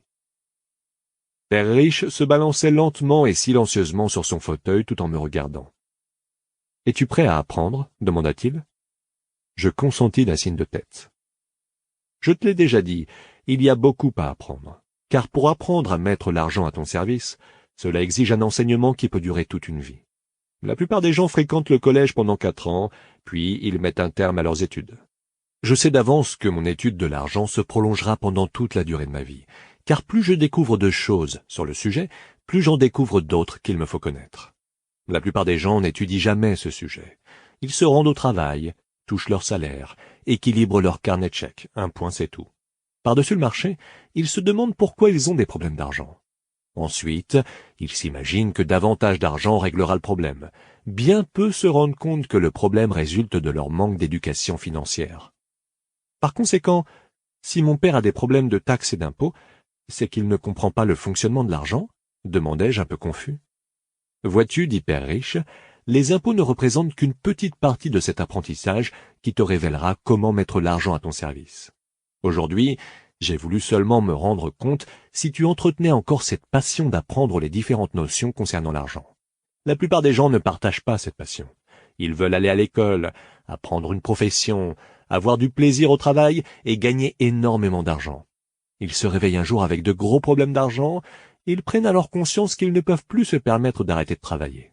Voilà le prix à payer quand la seule chose qu'on sait faire est de travailler pour l'argent, au lieu d'étudier pour trouver les moyens de mettre l'argent à son service. Alors, as-tu encore la passion d'apprendre? Demanda Père Riche. Je fis signe que oui. Très bien, dit Père Riche. Maintenant, retourne au travail. Cette fois-ci, je ne te paierai rien. Quoi? Demandai-je, stupéfait. Tu m'as bien entendu. Rien. Tu vas travailler les mêmes 3 heures chaque samedi, mais cette fois-ci, tu ne seras pas payé 10 cents l'heure. Tu m'as dit que tu voulais apprendre à ne pas travailler seulement pour de l'argent, donc je ne te paierai rien. Je ne pouvais pas en croire mes oreilles. J'ai eu cette même conversation avec Mike tout à l'heure. Il travaille déjà. Il est en train d'épousseter et de ranger des boîtes de conserve sur des étagères. Tu feras mieux de te dépêcher et de retourner là-bas. Ce n'est pas juste, criai-je. Vous devez me payer. Tu as dit que tu voulais apprendre. Si tu n'apprends pas cela tout de suite, une fois adulte, tu seras semblable à ces 2 femmes et à ce vieil homme dans mon salon. Tu travailleras pour l'argent tout en espérant que je ne te congédie pas. Ou bien tu ressembleras à ton père qui gagne beaucoup d'argent et qui croule quand même sous les dettes, avec l'espoir qu'un surplus d'argent résoudra le problème. Si c'est ce que tu veux, je vais revenir à notre entente initiale de 10 cents l'heure. Ou encore, tu peux faire ce que la plupart des adultes font. Ils se plaignent que la paye n'est pas suffisante, ils démissionnent et se cherchent un autre emploi. « Mais que dois-je faire » demandai-je. Père Riche me tapota sur la tête. « Sers-toi de cela, dit-il. Si tu l'utilises à bon escient, tu me remercieras bientôt de t'avoir fourni une belle occasion et tu deviendras un jour un homme riche. » Je restai là stupéfait à ne pas croire encore à ce marché de dupes dont je venais d'être la victime. J'étais venu demander une augmentation, et maintenant, on me demandait de travailler pour rien. Père Riche me tapota de nouveau sur la tête en disant « Sers-toi de ta matière grise. À présent, sors d'ici et retourne travailler. » Première leçon, les riches ne travaillent pas pour l'argent. Je ne dis pas à mon père pauvre que je n'étais pas payé. Il n'aurait pas compris, et je ne voulais pas essayer de lui expliquer quelque chose que je ne comprenais pas encore moi-même. Les 3 samedis suivants, Mike et moi travaillâmes pendant 3 heures sans être aucunement payés. Le travail ne me dérangeait pas et la routine devint plus facile. Ce qui me perturbait toutefois, c'étaient les parties de baseball manquées et le fait de ne pas avoir les moyens d'acheter quelques bandes dessinées. La 3e semaine, Père Riche passa nous voir à midi. Nous entendîmes son camion s'arrêter dans le stationnement et le moteur tousser lorsqu'il coupa le contact. Il entra dans le magasin et salua Madame Martin. Après s'être informé du déroulement des activités dans le magasin, il ouvrit le congélateur, en retira 2 tablettes de crème glacée, les paya, et fit signe à Mike et moi de le suivre. « Allons faire un tour, les gars. » Nous traversâmes la rue tout en évitant quelques automobiles et continuâmes ensuite notre marche à travers un grand terrain verdoyant où quelques adultes jouaient à la balle. S'asseyant à une table à l'écart, il nous offrit les friandises. « Comment ça va, les gars ?»« Ça va, » dit Mike. J'acquiesçai d'un signe de tête. « Avez-vous appris quelque chose jusqu'à présent ?» demanda mon père Riche. Mike et moi nous regardâmes, haussâmes les épaules, puis, à l'unisson, nous fîmes non de la tête. Pour éviter l'un des plus grands pièges de la vie.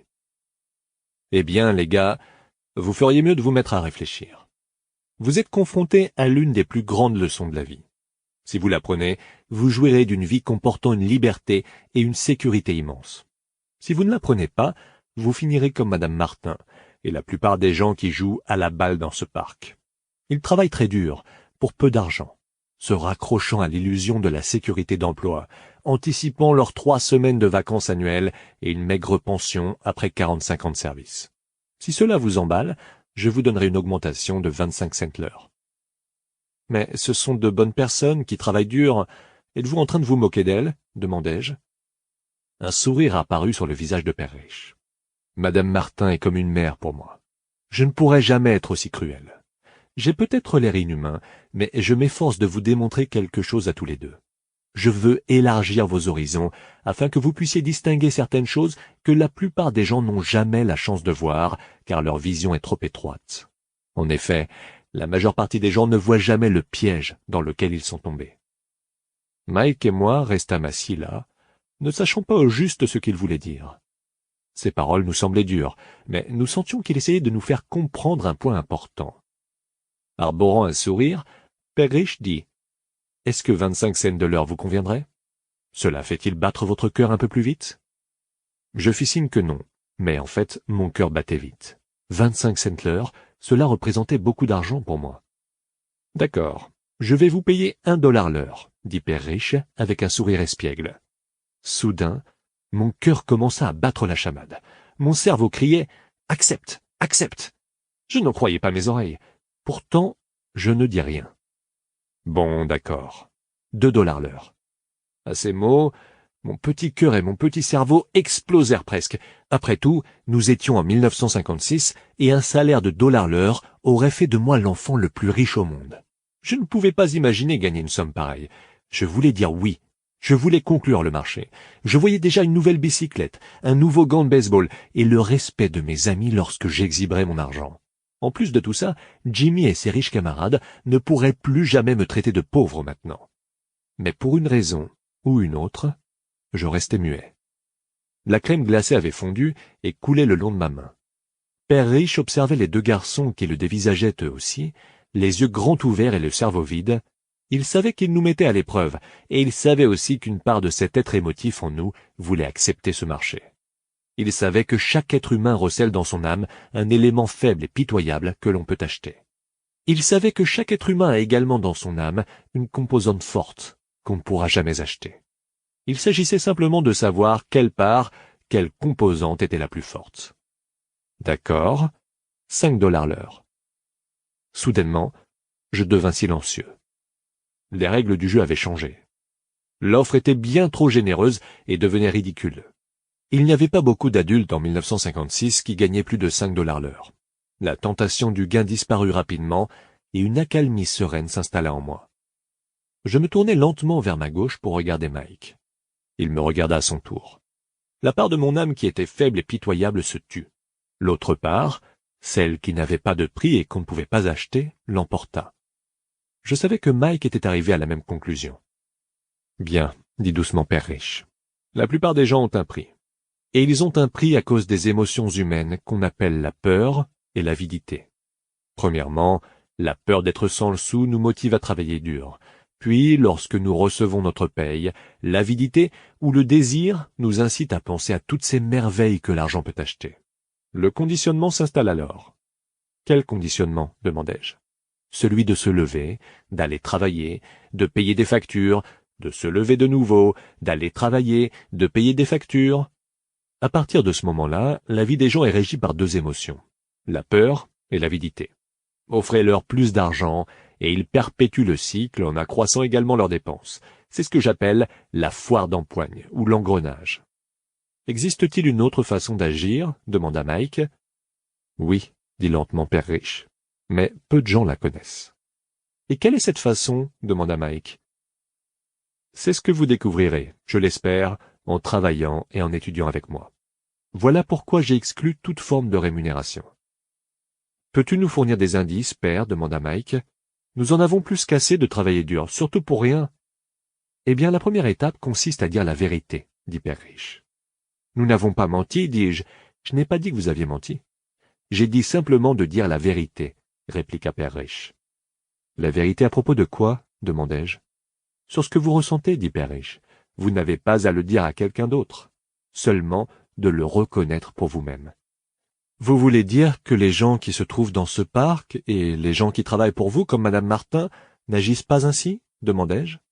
J'en doute, dit Père Riche. Au lieu de cela, ils ressentent la peur de ne pas avoir d'argent, et ils ne la confrontent pas logiquement. Ils réagissent de façon émotive au lieu de se servir de leur jugement, dit Père Riche. Ensuite, quand ils empoignent quelques billets, des émotions de joie, de désir et d'avidité prennent de nouveau le dessus, et encore une fois, ils réagissent avant même de réfléchir.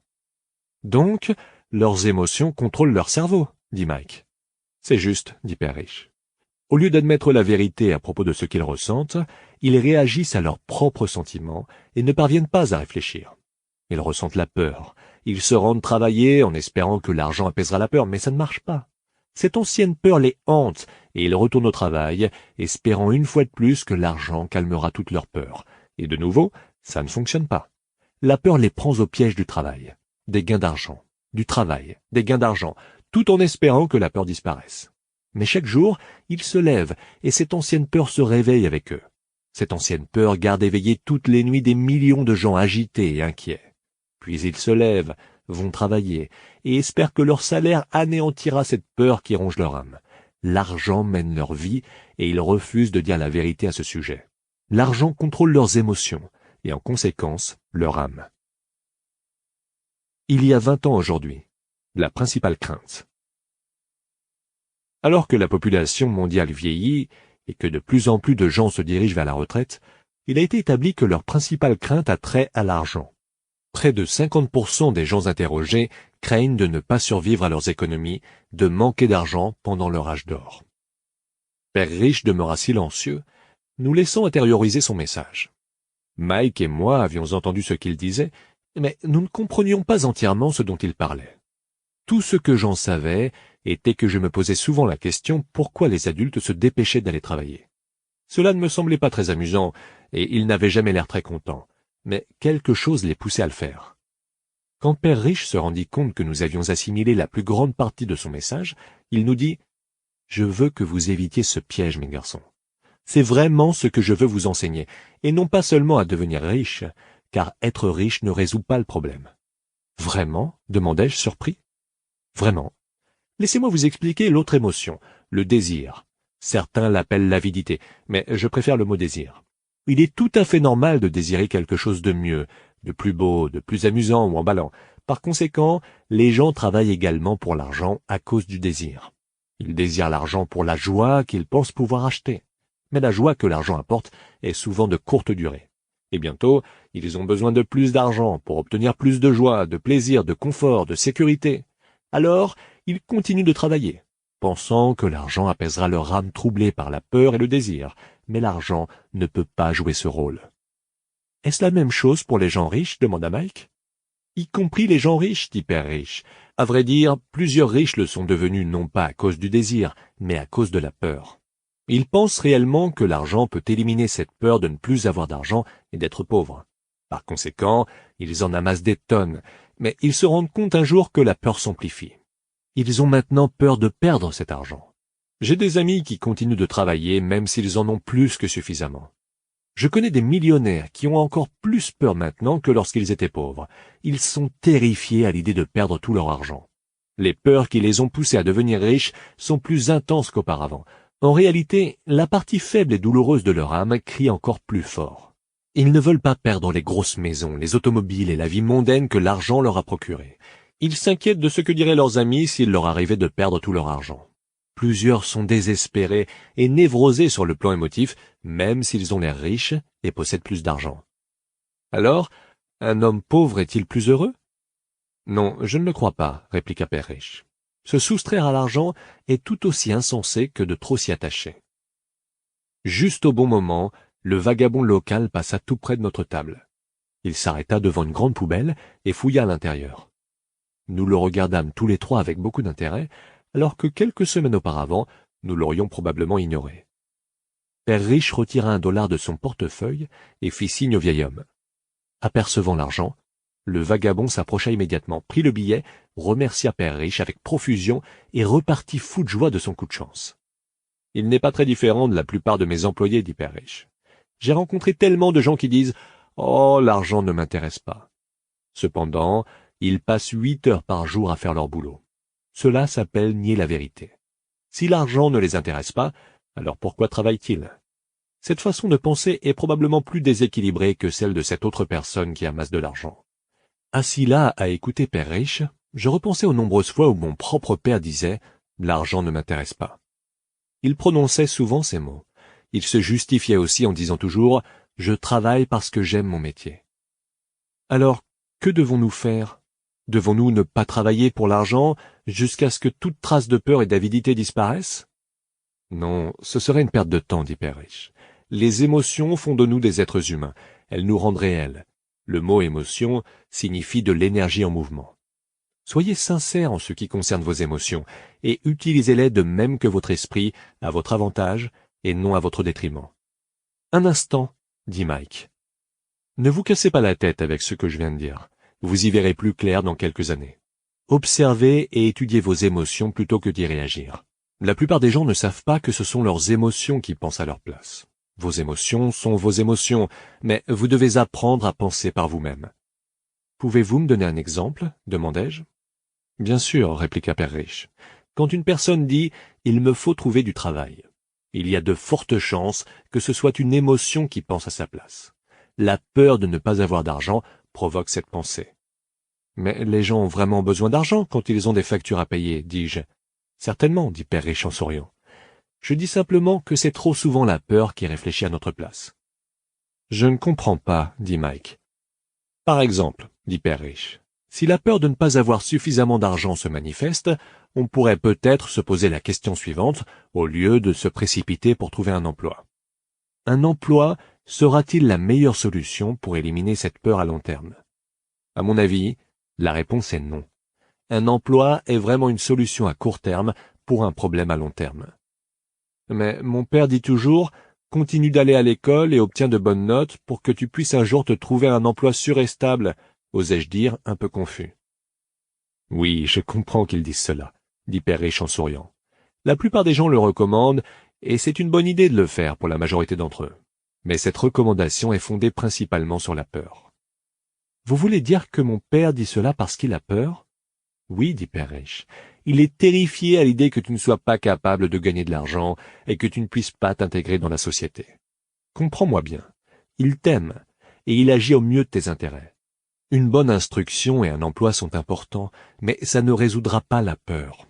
Vois-tu, cette peur qui l'oblige à se lever le matin pour gagner quelques dollars est cette même peur qui le rend si fanatique en ce qui a trait à ton assiduité à l'école.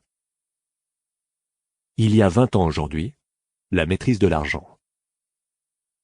Avec l'apparition des produits financiers dérivés et une économie de plus en plus complexe, la maîtrise de l'argent est devenue essentielle à la survie.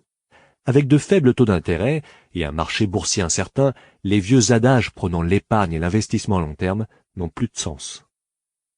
Alors, que recommandez-vous? Je veux vous apprendre à maîtriser le pouvoir de l'argent, à ne pas en avoir peur. C'est une matière qu'on ne vous enseigne pas à l'école. Si vous n'apprenez pas cette leçon, vous deviendrez des esclaves de l'argent. Nous commençâmes soudain à mieux comprendre ce qu'il disait. Il voulait que nous élargissions notre champ de vision pour que nous puissions voir ce que les mesdames Martin de ce monde ne pouvaient pas voir. Il utilisa des exemples qui nous semblaient impitoyables à l'époque, mais je ne les ai jamais oubliés. Ma vision s'élargit ce jour-là, et je pus entrevoir le piège qui guettait la plupart des gens. Voyez-vous, nous sommes tous des employés finalement. Nous travaillons simplement à différents niveaux, dit Père Riche. Je veux seulement que vous ayez la possibilité d'éviter le piège que tendent les deux émotions que sont la peur et le désir. Utilisez-la à votre avantage et non contre vous-même. Voilà ce que je veux vous enseigner. Je ne suis pas intéressé à vous enseigner uniquement à faire fortune. Cela ne résoudra pas la peur ou le désir. Si vous n'apprenez pas d'abord à résoudre le problème de la peur et du désir et que vous devenez riche, vous ne serez que des esclaves très bien rémunérés. Alors, comment pouvons-nous éviter le piège? Demandai-je. La cause principale de la pauvreté ou des problèmes financiers est la peur et l'ignorance. Ce n'est pas l'économie, le gouvernement ou les riches. C'est la peur et l'ignorance qu'on s'inflige à soi-même qui enferment les gens dans un piège. Alors les gars, allez à l'école et obtenez vos diplômes d'études supérieures. Je vous enseignerai comment éviter de tomber dans ce piège. Les morceaux du puzzle se mettaient en place. Mon père, très instruit, avait beaucoup d'instructions et une formidable carrière, mais l'école ne lui avait jamais appris comment gérer son argent ou sa peur de l'argent. Il m'a paru évident que mes deux pères pouvaient m'apprendre des choses à la fois différentes et importantes. Père, tu as parlé de la peur de ne pas avoir d'argent. Comment le désir d'avoir de l'argent affecte-t-il notre façon de penser? Demanda Mike. Comment vous êtes-vous senti quand je vous ai fait relire la possibilité d'une augmentation de salaire? Avez-vous remarqué une augmentation de vos désirs? Nous fîmes oui de la tête. En ne cédant pas à vos émotions, cela vous a permis de retarder votre réaction et de réfléchir. Ceci est très important. Nous ressentirons toujours des émotions de peur et d'avidité. Dorénavant, il sera impératif que vous utilisiez ces émotions à long terme et dans votre propre intérêt, et que vous ne laissiez pas vos émotions vous mener par le bout du nez et contrôler votre pensée. La plupart des gens emploient la peur et l'avidité à l'encontre d'eux-mêmes. C'est ainsi que l'ignorance s'installe peu à peu. La plupart des gens passent leur vie à courir après les chèques de salaire, les augmentations et la sécurité d'emploi à cause de ces émotions qu'on appelle le désir et la peur, sans vraiment se questionner où les entraînent ces pensées inspirées par l'émotion. On peut comparer cela à un âne en train de tirer une charrette, tandis que son maître laisse pendre une carotte juste au-dessus de son museau. Il est fort possible que le propriétaire de l'âne se rende où il veut aller, mais l'âne, de son côté, poursuit une illusion. Demain, le même manège recommencera, et l'âne devra se contenter d'une autre carotte illusoire.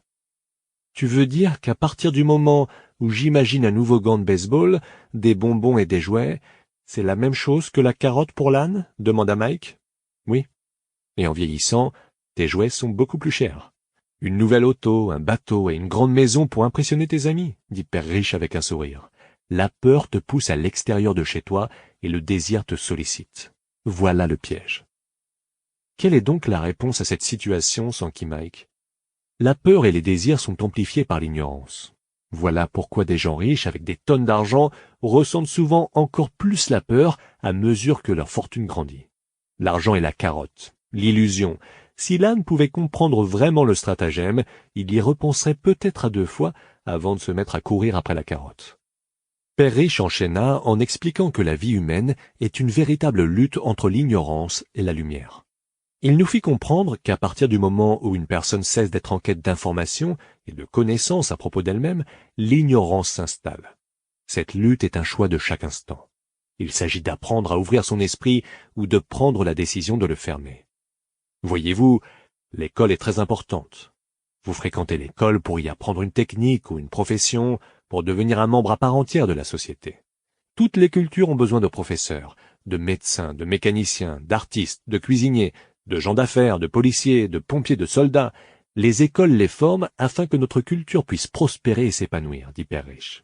Malheureusement, pour bien des gens, l'école signifie un aboutissement en soi et non un commencement. Il eut un long silence. Père Riche souriait. Je n'ai pas compris tout ce qu'il a dit ce jour-là. Mais à la manière de la plupart des grands pédagogues, ces mots continuent de nous enseigner pendant des années. J'ai été un petit peu cruel aujourd'hui, dit Père Riche. Je veux que vous vous souveniez toujours de cette conversation. Je veux que vous vous rappeliez toujours de Madame Martin et de l'âne. N'oubliez jamais que la peur et le désir peuvent vous entraîner dans le pire piège de la vie, si vous n'êtes pas conscient qu'ils peuvent contrôler votre pensée. Il serait atroce de passer toute votre vie dans la peur sans jamais explorer vos rêves. Travaillez dur pour de l'argent, en pensant que ce dernier va vous permettre d'acheter des choses qui vous rendront heureux, est également cruel. Se réveiller terrifié au milieu de la nuit parce que vous devez payer des factures est aussi une horrible façon de vivre. Une existence qui dépend entièrement du montant d'argent inscrit sur un chèque de salaire n'est pas vraiment une vie. Penser qu'un emploi va vous sécuriser, c'est vous mentir à vous-même. C'est inhumain et c'est le piège que je veux que vous évitiez si possible. J'ai vu de quelle manière l'argent gouverne la vie des gens. Gardez-vous bien que cela ne vous arrive. S'il vous plaît, ne laissez pas l'argent contrôler votre vie. Une balle roula sous la table. Père Riche la ramassa et la relança. « Qu'est-ce que l'ignorance a à voir avec la cupidité et la peur ?» demandai-je. « C'est l'ignorance en matière d'argent qui suscite la cupidité et la peur, dit Père Riche. Laissez-moi vous fournir quelques exemples. Quand un médecin veut davantage d'argent pour mieux faire vivre sa famille, il augmente ses honoraires. Ce faisant, il rend les services médicaux plus onéreux pour tous et chacun. En fait, cela heurte avant tout les pauvres. Ces derniers jouissent donc d'une moins bonne santé que les gens qui ont de l'argent. Il y a 20 ans aujourd'hui, l'inégalité des revenus. Pendant sa campagne à la présidence en 2016, le gouverneur Bernie Sanders a déclaré « L'inégalité des revenus et des richesses est la plus grande crise morale à laquelle font face les Américains aujourd'hui. » Étant donné que les médecins augmentent leurs honoraires, les avocats font de même. Les honoraires des avocats ayant été majorés, les professeurs veulent alors une augmentation de salaire, ce qui concourt à hausser nos impôts, et ainsi de suite. Tôt ou tard, il se creusera un fossé tellement effroyable entre les riches et les pauvres que le chaos s'installera, et une autre grande civilisation s'effondrera. L'histoire prouve que de grandes civilisations s'écroulèrent quand le fossé entre les riches et les pauvres fut trop considérable. Malheureusement, l'Amérique est sur la même voie, car nous ne retenons pas les leçons de l'histoire. Nous ne faisons que mémoriser les dates et les personnages historiques, et non pas les leçons qu'elle enseigne. Les prix ne sont-ils pas censés augmenter ? Demandai-je. Dans une société éclairée et bien gouvernée, les prix devraient baisser. Bien sûr, trop souvent, cela n'est vrai qu'en théorie. Les prix montent à cause de la cupidité et la peur qu'engendre l'ignorance. Si les écoles enseignaient aux gens les rudiments de l'argent, cela générerait davantage d'argent et des prix plus bas. Mais les écoles se contentent seulement d'enseigner aux gens à travailler pour de l'argent et non pas à exploiter le pouvoir de l'argent. Mais n'avons-nous pas des écoles de hautes études commerciales ? Demanda Mike. Ne m'encouragez-vous pas à faire mon MBA ? Oui, dit Parrish. Mais trop souvent, les écoles de commerce forment des employés aussi perfectionnés que des machines à calculer. Dieu nous préserve qu'une calculatrice prenne la direction d'une entreprise. Ce genre d'employé ne fait que vérifier des chiffres, congédier des gens et ruiner peu à peu l'entreprise. Je le sais, car j'en engage de ces machines à calculer. Ces subordonnés ne pensent qu'à réduire les coûts et à hausser les prix, ce qui cause encore plus de problèmes. Calculer est important. Je souhaiterais que davantage de gens en soient conscients, mais le calcul en soi ne représente qu'une facette de l'ensemble du tableau, ajouta Parrish avec colère. Existe-t-il une réponse ? Demanda Mike. Oui, dit Parrish. Apprenez à vous servir de vos émotions pour réfléchir et non pas à réfléchir avec vos émotions. Quand tous deux vous avez réussi à maîtriser vos émotions, en acceptant de travailler sans être payé, j'ai su qu'il y avait de l'espoir. Lorsque vous avez de nouveau contrôlé vos émotions, quand je vous ai tenté en vous offrant davantage d'argent, vous avez une fois de plus appris à réfléchir en dépit du fait que vous étiez très tendu sur le plan émotionnel. Voilà la première étape. Pourquoi cette étape est-elle si importante ? Demandai-je. Eh bien, il n'en tient qu'à vous de découvrir. Les gars, si vous voulez vraiment apprendre, je vous emmènerai dans le sentier bordé de ronces, dans cet endroit que presque tout le monde évite. Je vous conduirai dans ce lieu où la plupart des gens ont peur d'aller. Si vous venez avec moi, vous abandonnerez l'idée de travailler pour l'argent et vous apprendrez plutôt à mettre l'argent à votre service. Le sentier de ronces existe-t-il ? Demandai-je. Oui, dit Parrish. Le sentier de ronces représente notre peur et notre cupidité. Pour s'en sortir, il faut examiner nos peurs en choisissant nos pensées. En choisissant nos pensées ? Demanda Mike, déconcerté. Oui, nous devons choisir ce qui meublera nos pensées au lieu de réagir à nos émotions. Plutôt que de simplement vous rendre au travail pour résoudre vos problèmes, quand la peur de ne pas avoir assez d'argent pour payer vos factures vous angoisse, la réflexion vous permettrait de prendre le temps de vous poser à vous-même cette question. Est-ce que le fait de travailler plus dur est la meilleure solution à ce problème ? La plupart des gens sont tellement terrifiés que cette peur a le contrôle sur eux et ils se sentent incapables de penser rationnellement et prennent la fuite. C'est ce que je veux dire quand je vous parle de choisir vos pensées. Et comment allons-nous nous y prendre pour y parvenir ? Demanda Mike. C'est ce que je vais vous enseigner. Je vous apprendrai à envisager un vaste choix de pensées plutôt que de réagir instinctivement comme quelqu'un qui avale son café du matin et franchit à la hâte le seuil de sa maison. Il y a 20 ans aujourd'hui, les émotions et l'intelligence. Je m'efforce constamment d'exercer un contrôle sur mes pensées et mes émotions. J'en ai été témoin toute ma vie. Lorsque les émotions prennent le dessus, l'intelligence se met en veilleuse. Souvenez-vous de ce que j'ai déjà dit. Un emploi n'est qu'une solution à court terme, à un problème à long terme. La plupart des gens ont à l'esprit un seul problème, et c'en est un à court terme. Ce sont les factures à la fin du mois. L'argent mène leur vie. Ou, pour être plus précis, c'est leur peur et leur ignorance concernant l'argent qui les dirige. Ils font donc ce que leurs parents faisaient avant eux. Ils se lèvent chaque matin et s'en vont travailler pour l'argent. Ils n'ont même pas le temps de se poser la question suivante. Existe-t-il une autre façon d'agir? Leurs émotions contrôlent maintenant leurs pensées, mais pas leur tête, leur cerveau. Peux-tu nous expliquer la différence entre la pensée émotive et la pensée rationnelle? Demanda Mike. Ah oui, je l'aperçois chaque jour cette différence quand j'entends des choses comme celle-ci, dit Père Riche. Eh bien, chacun doit travailler. Ou encore, les riches sont des escrocs. Ou bien, je vais trouver un autre emploi, je mérite cette augmentation. Vous ne pouvez pas me marcher sur les pieds. Ou encore, j'aime cet emploi car il est stable. Je préférerais entendre « Suis-je en train de passer à côté de quelque chose ?» Une telle phrase vient interrompre la pensée émotive et vous donne le temps de penser clairement. Tandis que nous retournions au magasin, Père Riche nous expliqua que les riches fabriquaient vraiment de l'argent. Ils n'étaient pas au service de l'argent. Il enchaîna en nous exposant que Mike et moi avions été très proches de la mentalité des riches quand nous avions fait fondre des pièces de 5 cents en plomb, tout en étant persuadés que nous fabriquions de l'argent. Le problème était le suivant. Il était illégal pour nous d'agir ainsi. Il était légal pour le gouvernement et les banques de le faire, mais pas pour nous. Il nous expliqua qu'il existait des moyens légaux et illégaux de faire de l'argent. Père Riche nous confia ensuite que les gens riches savent très bien que l'argent est une illusion, tout comme la carotte pour l'âne. Ce n'est que sous le coup de la peur et de la cupidité que l'illusion de l'argent se perpétue par l'intermédiaire de milliards de gens qui pensent que l'argent est réel. L'argent est vraiment une création de toutes pièces. Ce n'est qu'à cause de l'ignorance des masses et de leur illusoire confiance que le château de cartes ne s'est pas encore effondré. Il parla ensuite de l'étalon or que l'Amérique a adopté et il nous dit que chaque billet d'$1 était en fait un certificat en argent. Il s'inquiétait de la rumeur selon laquelle l'Amérique allait un jour abandonner l'étalon or et que nos dollars ne seraient plus soutenus par quelque chose de palpable. Quand cela arrivera, les gars, l'enfer va nous tomber sur la tête. Les pauvres, la classe moyenne et les incompétents gâcheront leur vie pour la simple raison qu'ils continueront de croire que l'argent est réel et que le gouvernement et l'entreprise pour laquelle ils travaillent prendront soin d'eux. Nous n'avons vraiment pas bien compris ce qu'il disait ce jour-là, mais ces paroles prirent toute leur signification avec les années. Voir ce que les autres ne voient pas. Tandis qu'il montait dans sa camionnette, à l'extérieur de son épicerie, il nous dit « Continuez de travailler, les gars, mais plus vous oublierez rapidement votre besoin de toucher un salaire, plus votre vie adulte en sera facilitée. Continuez d'utiliser votre matière grise, de travailler gratuitement, et bientôt votre intelligence vous indiquera des moyens de gagner de l'argent bien au-delà de ce que je pourrais me permettre de vous payer. Vous verrez des choses que les autres gens ne voient jamais.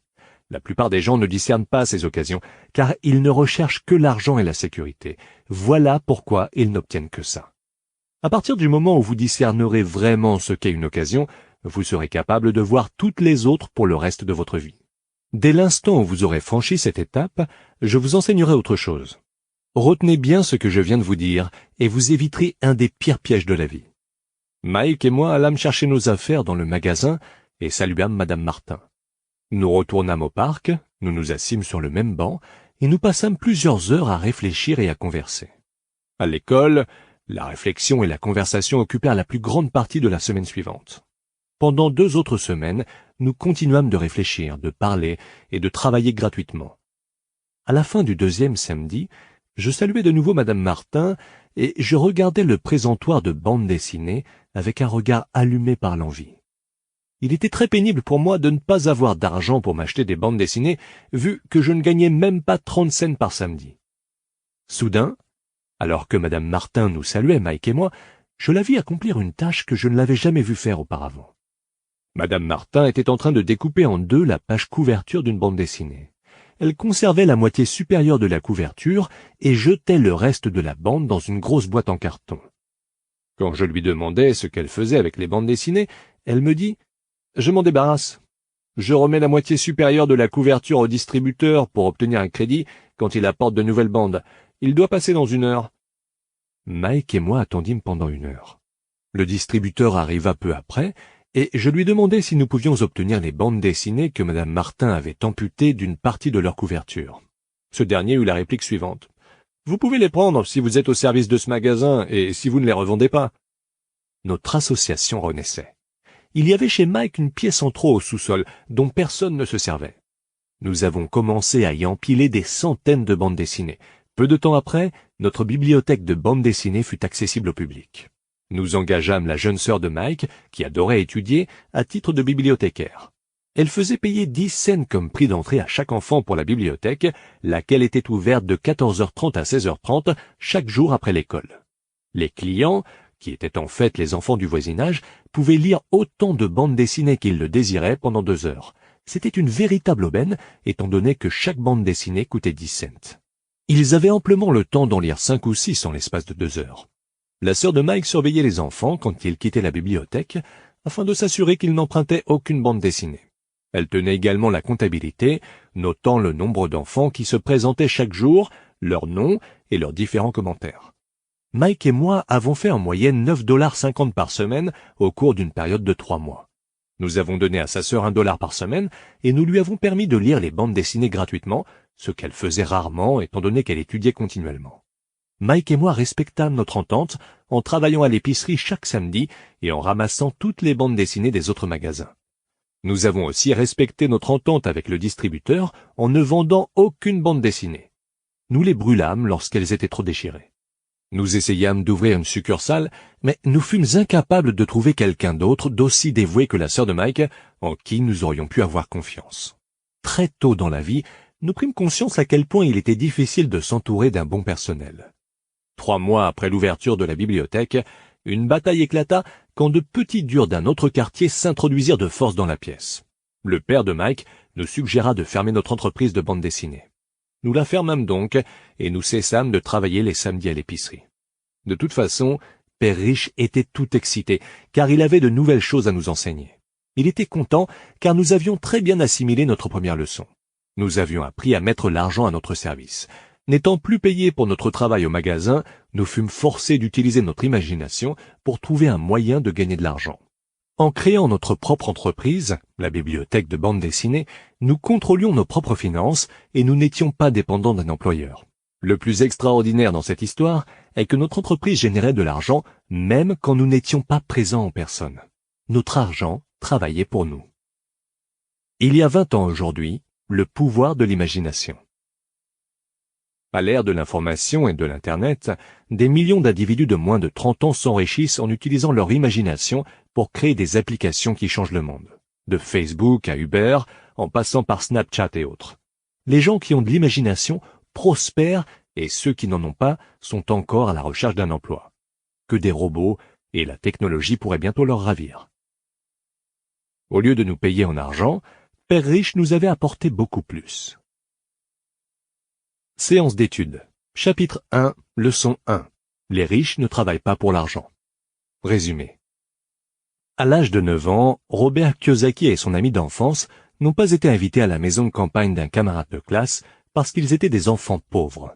Lorsqu'il en a parlé à son père pauvre, un professeur qui gagnait bien sa vie, mais qui avait toujours de la difficulté à boucler les fins de mois, celui-ci lui dit qu'il devait apprendre à faire de l'argent. Et c'est ce que son ami Mike et lui ont fait.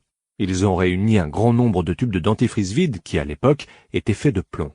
Ils les ont fait fondre et, à l'aide de plâtre de moulage, ils ont fabriqué de fausses pièces de 5 cents. Ils ont vite été rappelés à l'ordre par le père de Robert, qui leur a conseillé de parler avec le père de Mike. Celui-ci n'avait jamais terminé sa 8e année, mais il dirigeait plusieurs entreprises prospères.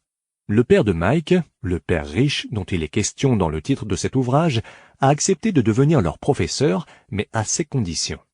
Il les a fait travailler pendant 3 heures tous les samedis matins dans l'une de ses épiceries à épousseter et ranger des boîtes de conserve sur des étagères. Il les payait 10 cents l'heure et Robert dépensait habituellement le tiers de son salaire pour acheter une bande dessinée. Robert a rapidement été désillusionné par ce travail ennuyeux et le salaire peu élevé. Lorsqu'il a annoncé à son ami qu'il allait démissionner, Mike lui a dit que son père l'avait prédit et qu'il fallait qu'il aille lui parler. Le père de Robert était professeur et usait de sermons. Mais le père de Mike était un homme de peu de mots et n'enseignait pas de la même façon, ce que Robert allait bientôt découvrir. Le samedi matin suivant, Robert est allé voir le père de Mike, mais celui-ci l'a fait attendre dans un salon sombre qui sentait le renfermer. Il était fumant de colère et très émotif lorsqu'il a enfin pu exprimer ses doléances au père de Mike, l'accusant d'être un avare qui exploitait les enfants et ne les respectait pas. Lorsqu'il lui a dit qu'il ne lui avait rien appris en dépit de leur entente, le propriétaire d'entreprise a calmement manifesté son désaccord. Père Rich lui a expliqué que la vie n'enseigne pas avec des mots, mais qu'elle nous bouscule. Certaines personnes se laissent bousculer par la vie. D'autres se fâchent et bousculent leur patron ou les êtres qui leur sont chers. Mais d'autres encore retiennent la leçon et acceptent de bonne grâce que la vie les pousse de ci, de là, parce qu'ils ont besoin d'apprendre quelque chose. Ceux qui n'apprennent pas cette leçon passent toute leur vie à blâmer tout le monde en attendant un miracle, ou ils décident de ne pas prendre de risques et la peur de perdre les empêche de gagner. Il a dit à Robert que Mike et lui étaient les premières personnes à lui demander de leur enseigner comment gagner de l'argent. Il avait plus de 150 employés, et bien qu'ils aient sollicité un emploi, il ne lui avait jamais demandé de leur livrer les connaissances que Mike et lui souhaitaient acquérir. Donc, Père Rich avait décidé de concevoir un cours inspiré du monde réel et de laisser la vie bousculer un peu les garçons. Robert lui a demandé quelles leçons il avait apprises, à part le fait qu'il était mesquin et qu'il exploitait ses travailleurs. Père Rich s'est défendu en disant que la majorité des gens blâment les autres alors qu'en fait, c'est leur attitude qui est le problème. Robert lui a demandé ce qui pourrait résoudre le problème. Son cerveau, lui a dit le père de Mike. Il voulait que Robert comprenne le fonctionnement de l'argent de manière à le faire travailler pour lui. Il était content que Robert se soit mis en colère, car la colère et l'amour combinés créent la passion. Une formule clé de l'apprentissage. L'argent ne règle pas les problèmes des gens, avait-il poursuivi. De nombreux individus très bien rémunérés se débattent quand même avec des problèmes financiers, comme le père pauvre de Robert, parce qu'ils ne savent pas comment mettre l'argent à leur service. Il a dit que les émotions que Robert avait éprouvées en travaillant pour un salaire de 10 cents l'heure, la déception et le sentiment que ce n'était pas suffisant, étaient celles qu'il éprouverait pendant toute sa vie s'il ne tirait pas un enseignement de cette leçon. Il a exposé à Robert le concept des impôts, lui expliquant que les pauvres et la classe moyenne permettaient au gouvernement d'imposer leur salaire, ce que les riches ne laissaient pas faire. Il lui a demandé s'il avait encore la passion d'apprendre. Lorsque Robert a fait signe que oui, Père Rich lui a dit de retourner au travail, mais que cette fois-ci, il ne le paierait pas. Il a dit à Robert de se servir de sa tête pour en comprendre la raison. Robert et Mike ont travaillé sans être payés pendant 3 semaines. Le 3e samedi, le père de Mike les a emmenés faire un tour et leur a demandé s'ils avaient appris quelque chose jusque-là. Ils ont fait signe que non. Il leur a alors dit que s'ils n'apprenaient pas cette leçon, ils seraient comme la plupart des gens qui travaillent dur pendant toute leur vie pour peu d'argent. Il leur a offert 25 cents l'heure, mais ils ont refusé. Il leur a ensuite proposé $1 l'heure, et puis $2.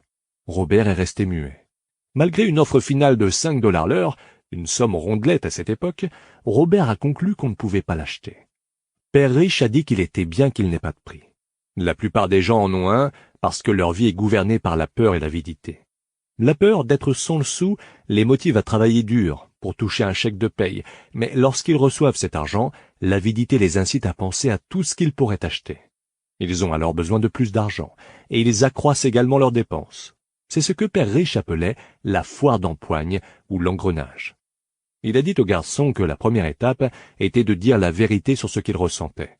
Trop de gens réagissent de façon émotive au lieu de se servir de leur jugement. Ils ont peur d'admettre que l'argent mène